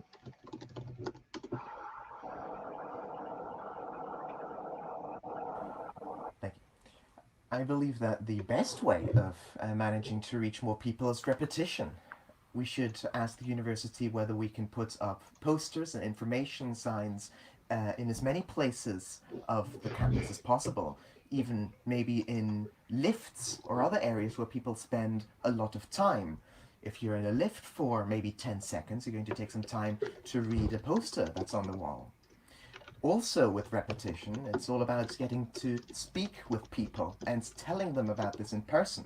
And so I'll be doing my job in that, and I'm going to be asking people if they've heard of this new exciting thing, or if they're maybe wanting to come and do this. That's what I think is the most effective way of getting these CompSoc news and CompSoc things to the people, especially in first year where maybe people aren't, maybe they're more timid to communicate on Discord. Maybe they're not comfortable of doing that. It's all about people are going to be there on campus at some point, and they should be able to see what's happening. Thank you.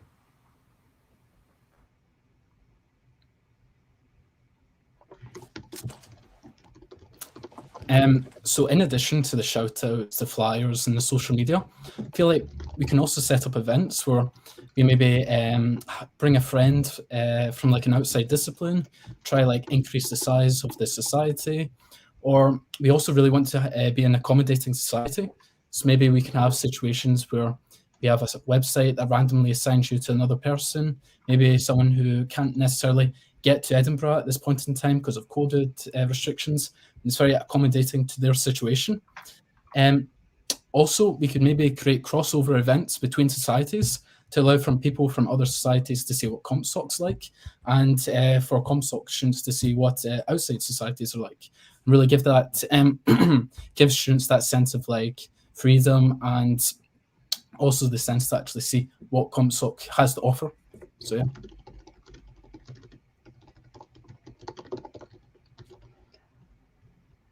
Perfect. Thank you so much. Let's see, Artie, how many more questions should we do? Artie, you're muted.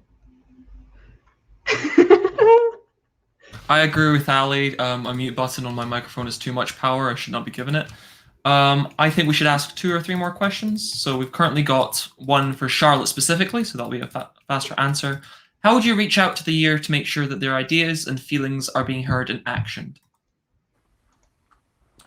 Well, there's a couple of ways that I think I can achieve that. First of all, as I already said, it's all about speaking with people and being there. It's about visiting different parts of the campus. Most of the time, informatics students spend their time in Appleton Tower, but it's also about if I see someone who I know already somewhere else, I might approach them and ask them about something else, and maybe see if they want to raise something. And equally, in the other direction, if they see me, then I want them to be comfortable enough to come up to me and say, "Hey, I think that this needs to be done," or "Could you please talk to the president and tell them this?"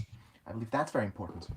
And also, I believe that it's important to have a form of online contact that is direct.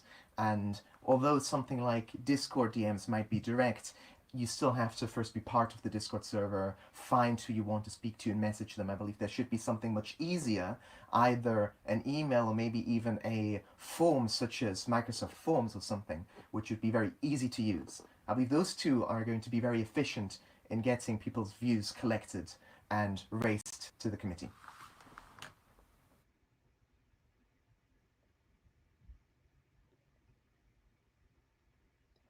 All right, should I ask the next question or? Yes, I think that'll be a good idea. Okay. Okay, cool. From Amir, as selfless as we all are when we run for roles like this, we also have hopes for personal gain out of the role. What do you think you'll personally get out of being a first-year rep?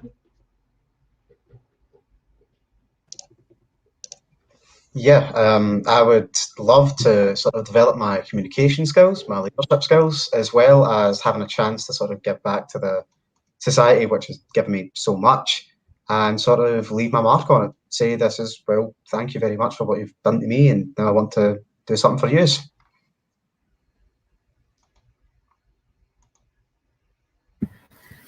I just feel like that it's a great opportunity for me to grow as a person and just develop my skills even further, because I just think all the skills that you can learn by being a representative are things you can translate into the future, wherever you end up in a career. And by improving myself, I can hopefully make a bigger change in the future. Another thing is I hope to get connections out of my representative role.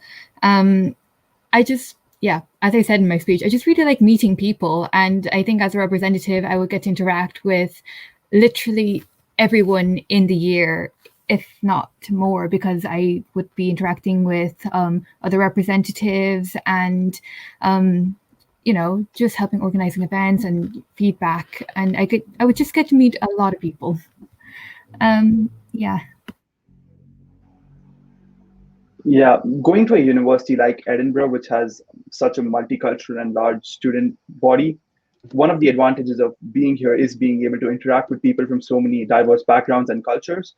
And being first-year rep would make sure that it would in fact be my responsibility to do so. And I would learn a lot just from talking to people who have had very different life experiences to me so far.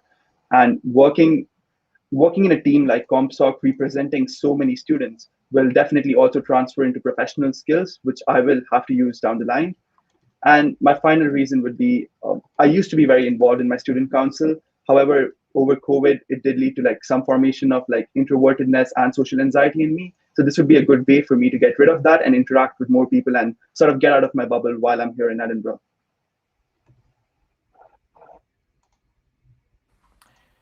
To me, the most important thing, personally, is improving the society. I really enjoy my time with CompSoc so far, and I don't think that's going to change. And I want others to believe that too. I think that people should, how should I describe this? They should feel the impact that I'm having. It makes me incredibly happy, and it's incredibly satisfying to see people happy about the change that I managed to help bring. So, although yes, there is a motive for me in here, it's indirectly going to be helping you, because my motive is I want to feel happy about having bettered the society, and in turn, you will feel happier too, because you're ending up with a much better version of CompSoc.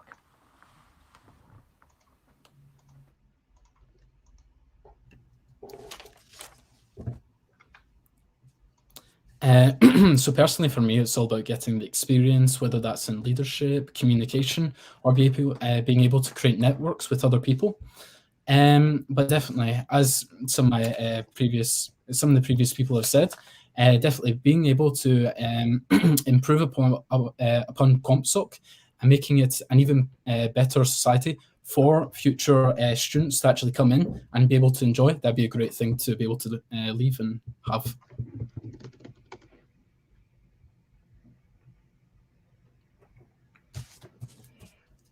A lot of very good answers. It's going to be a really tough pick for everyone. So let's see, another question.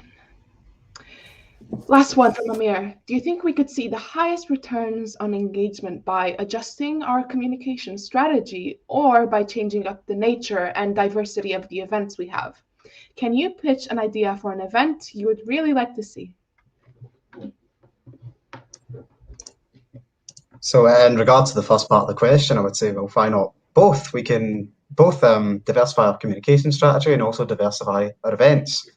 I would like to see some sort of more general computing events, little programming workshops, fun and interesting things that you can do, and kind of like robotics and stuff that's kind of just outside of SIGs. I would also quite like to see some more events that, well, hopefully once Appleton Tower opens up to 24/7, we could do a sort of like lock-in at Appleton Tower as a sort of social. That could be kind of fun, pending Neil's approval.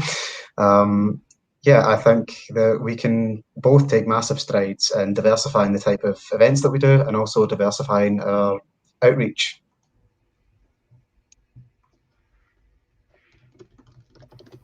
Okay, I think both of them need improvement, but I think the second, the events need slightly more improvement, in my opinion, especially for the diversity aspect of it. From personal experience and from talking to a few people in the course, I just realized I found that most of the events aren't very specifically tailored to people of different skill levels. It would be nice to see different events that's tailored specifically for, I don't know, beginners or people with slightly more experience or people who have a lot of experience. Because at the moment, a lot of the events and the workshops, as a person that's very new to computer science themselves, I found them very difficult to follow, and I found them very difficult to enjoy because I just was slightly, well, okay, not slightly, completely lost. I remember doing a hackathon like a few weeks ago, but I wasn't really able to do much because I don't have the basic skills. I just think a few workshops or like events that are tailored towards specific skill levels would be great, because then it, you know, helps people who feel like they're behind catch up, and people who feel like they want to do more, it gives them the opportunity to do just that. I also think a few more socials wouldn't hurt either, because this year, obviously due to COVID, not all the lectures are in person, so it's very difficult to meet new people, and I think socials are a great way of making new connections and just, you know, meeting new friends. So yeah.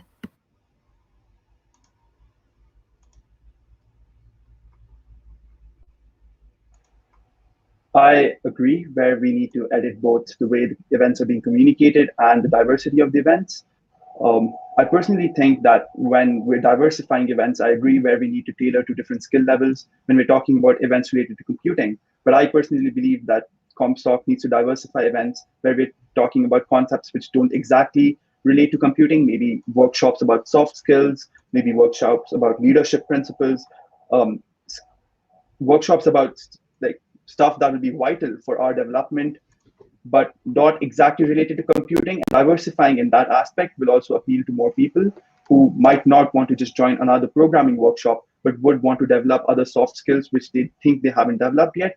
And that will lead to our appeal towards a whole different demographic, which I don't think we're covering to the best extent we can yet.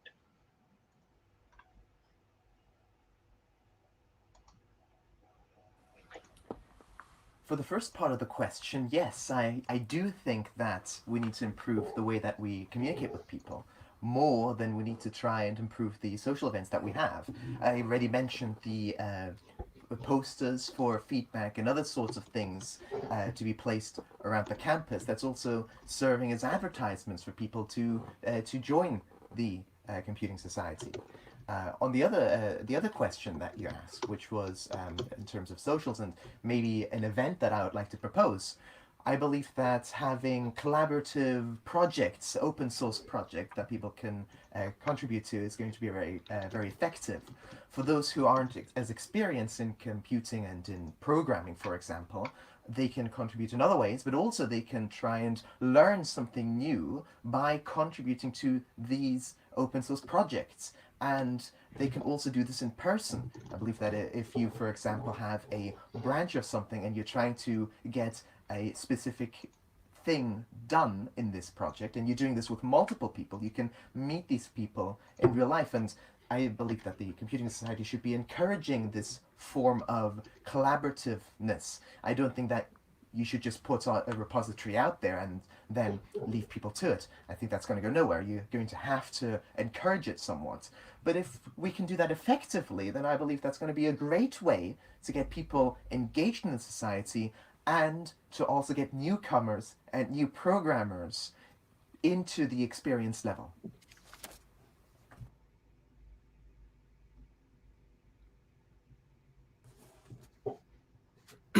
So I definitely feel like we should be targeting the communication and diversifying the events.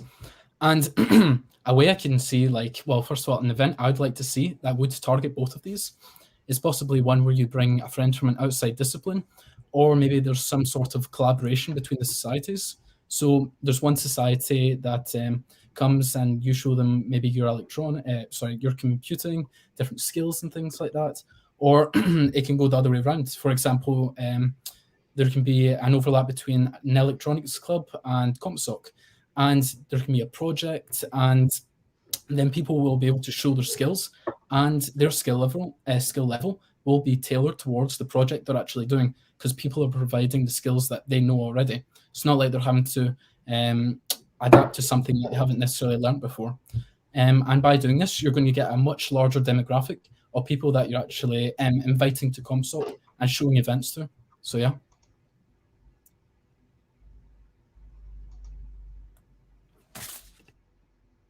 So I have a question for people. So given the past year, a lot of CompSoc's involvement with the first years and second years and kind of everything else, including where most of our events have been run, has all been on Discord. So some of you I may recognize from Discord, some of you I may not. So we were just going to ask a question. Have you been involved in Discord recently with managing kind of servers, being able to communicate with people, etc.? Yeah, I helped Kishtik set up the Informatics 25 Discord server. I was part of the original Informatics 2024 Discord server, and I'm also regularly active on a CompSoc server, as I don't think I mentioned my Discord name is Big Money. So yeah, I've had experience in running Discord servers and also working within Discord communities, specifically within informatics, over the past just over a year now.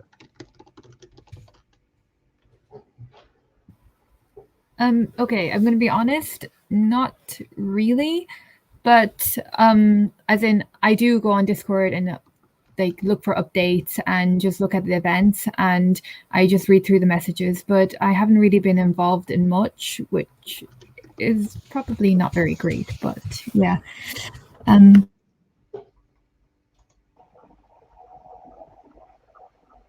Right, you might know me on Discord as Horizon Focus because it's obviously a lot easier to pronounce than my real name. I do have experience moderating servers and setting up servers because, like previously mentioned, me and Jack and I did set up the Informatics 25 server initially, and I was in charge of running our high school's server for all 600 or so students we had for the entirety of grades 8 to 12. So I would say I have a fair amount of experience in moderating large communities.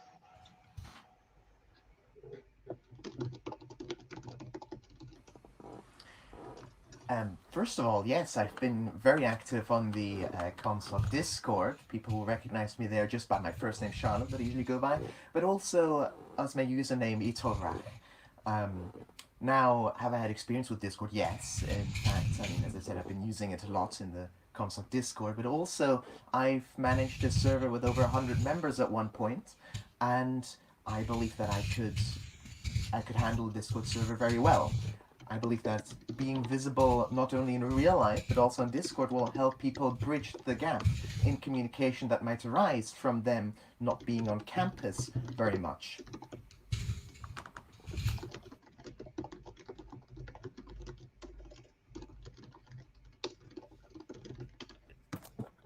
So I haven't had much experience monetizing Discord groups and things like that, but it's definitely something I'd like to learn and have a look at.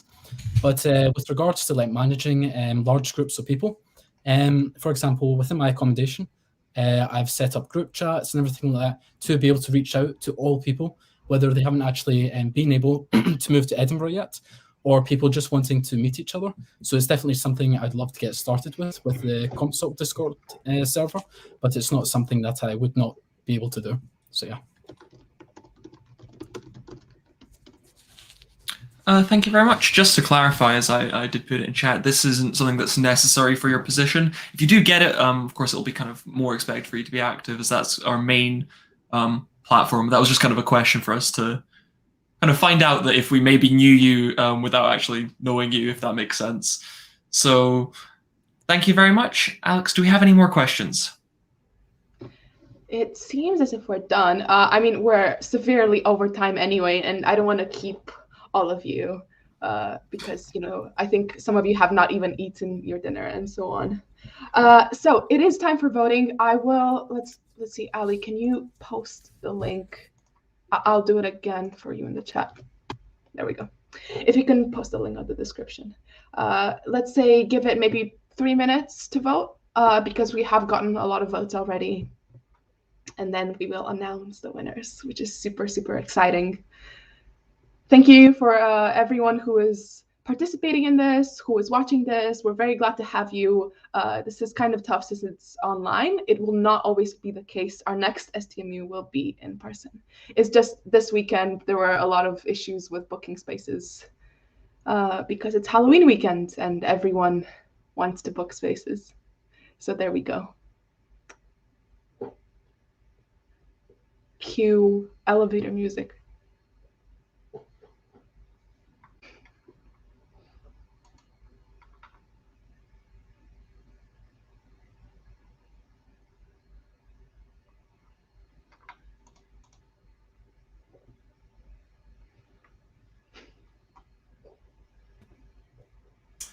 Yes, just kind of as another thing to say, our next event will be hopefully running at Summer Hall.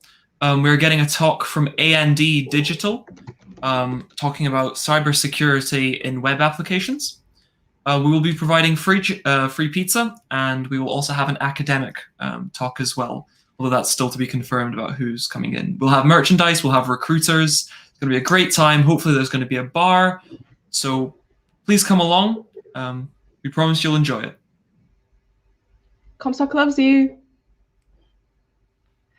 Right, and as was mentioned, I think the next social event we have is actually this Sunday. We have a spooky walk starting at 7, if I remember correctly, but I do have to double check. Led by our very own Amir, who is absolutely wonderful and will give us an amazing talk and walk and so on. Let's see, do I have this anywhere? Anyway, more details will come out. This is our first one. We also have a costume competition in Discord. We have 2 categories for which we will give out prizes. Just the average, normal Halloween costumes, but also mundane costumes. Look them up. They're quite interesting. Afterwards in November, we have around 3 socials planned. So we hope we get to see you in person. Our current plans are mostly running 3 socials on a loop with the monthly STMU chucked in between them. So that'll be a pub night, a movie night, and a cafe day. So those are quite self-explanatory. And then we'll have an STMU with a sponsor talk in person, free food, merchandise, recruiters, a good place to kind of talk and network with companies and with your classmates. So we encourage you to come along, expand your LinkedIn network, see what job applications you can apply for. To quote Mikey, it's never too early to start applying for internships, but I'm not sure if that's the healthiest take. What, you haven't started applying at 12? You haven't started the leak code grind before you went to uni? No. Neither. Now it's time for us to generate our own elevator music. Can I refuse? Ali, could I be taken off the screen, please? I don't want to be involved here. Wait, this is not what I agreed to. Impeach. All right then. Wow, voting is looking very exciting right now. So first of all, I'd actually just like to I'd like to thank everyone who ran today. Everyone was a very good candidate. A lot of really good first-year reps. Honestly, it's been really hard to pick who I voted for. I'm not saying who I voted for. Don't worry, Alex. I could see you be concerned.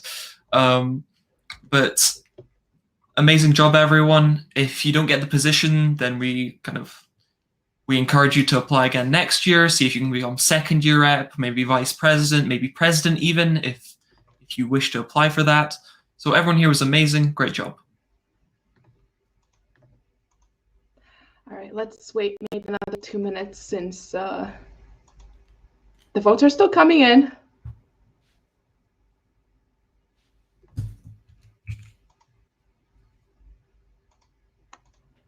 Jeez, it's quite close actually.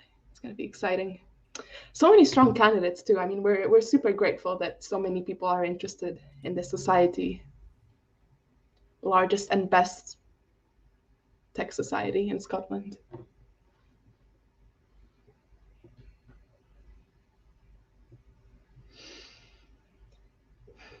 So Artie, are you going to have some pizza after this?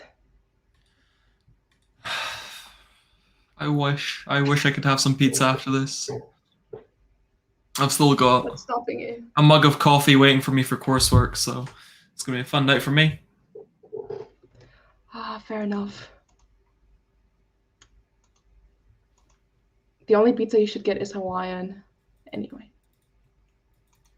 Cucumber pizza, actually. It doesn't have tomato on it, it's just cucumber. It's Andy's own creation that we all got to witness wonderfully. I've heard. Would you like to please expand on that? I'm sure everyone would like to know what that would look like. Well, you take a pizza base and you put cucumber on it. Don't need tomatoes, just cucumber. Oh, I've been pinged. Have I? Oh no, Mikey, you're not sending me cucumber pizza. I refuse.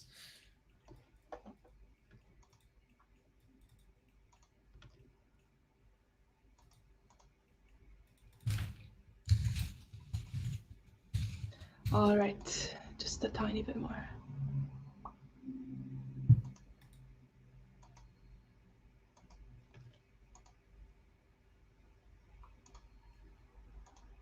I have been pinged as well. What is going on?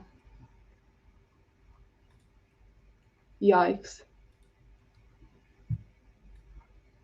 Cucumber salad pizza.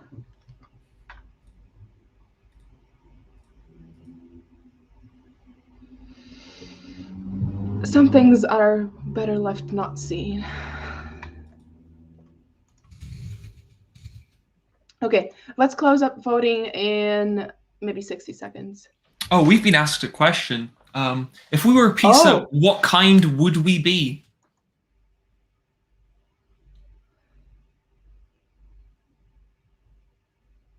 Artie? Do you want me to start? Yeah.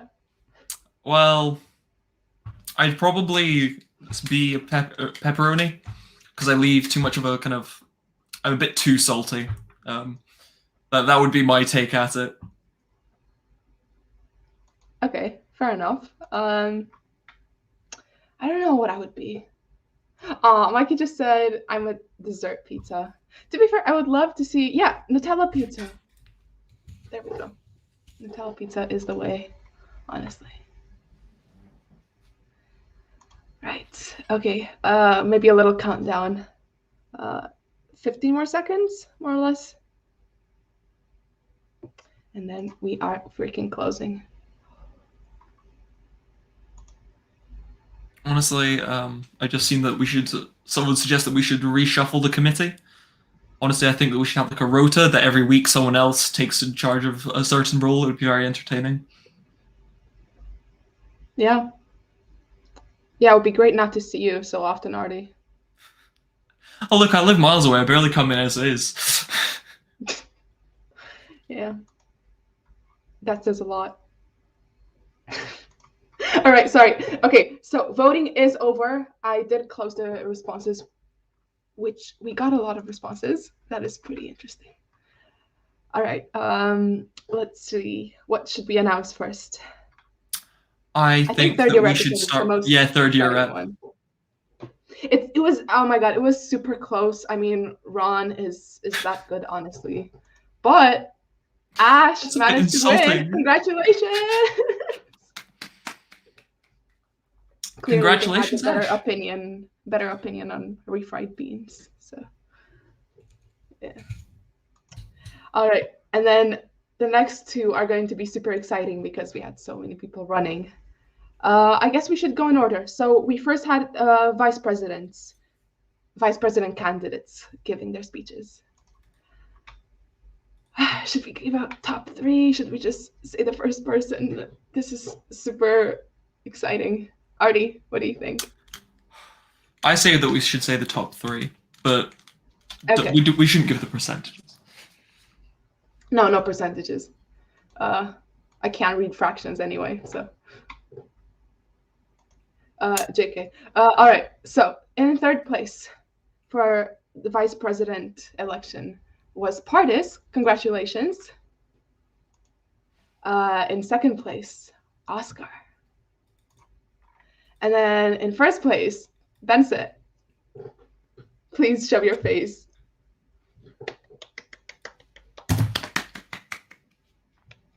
Where are you, Benson? Oh my god. A great start to being VP. Impeach Benson. Impeach Benz. It's not been 2 minutes and we're impeaching Benz. Also, I'm getting my hat back. Jesus. No, it's my hat. I This is want. not okay. CompSoc lore, as part of No. Freshers, we always run a pub, and whoever wins the most challenges gets to take the hat back. However, Alex was busy being very ill, so got to keep the hat. Yes, CompSoc shade. So I'll announce the first year rep now. Benz! Way! Congratulations! Hello. Hi, thank you. I dare am you very to yell happy. in AT. I'm vice president. Oh no, Oh, I'm actually, gonna do no, it. I'm no. vice president. No. So there you go. You expected me not to do it. That's where you went wrong. I should have known better. Congratulations. Congratulations on your new role. We'll have you added to the committee chat. Or not. And I love that. thank you very much, I Ben. mean, that fashion style. So Alright, I'll we'll do a announce similar top who we've three. got for first year. So How would you in know? in third place, oh, I can't pronounce. I'm very sorry. I'm Shitty. No, that's wrong. But third place, very good job. In second place, we had Jack. Congratulations. And in first place, Ben McConville. Congratulations, you're our new first year rep for the coming year. Oh, thank you very much. Got to thank the squid. It's very nice to have you on the team. Thank you very So much, if you yeah. could send us a message with your Discord username or your email, we'll get you sent that and we'll add you to our Slack and committee. That is a Banished lot. to the Oh my Shadow goodness, Realm, this- Ali. Bye. Wow. So- I mean, this went for longer, but it was super fun. So Thank you, everyone, for attending today's EGM. We are going to have an STMU on the 19th of November. We're going to have, as I already said, we're going to have A&D Digital coming along. We're going to have an academic speaker. We're going to have free pizza, free merch, recruiters, everything that you could want from a CompSoc event. So make sure to come along. We'll be posting more events shortly. Thank you very much.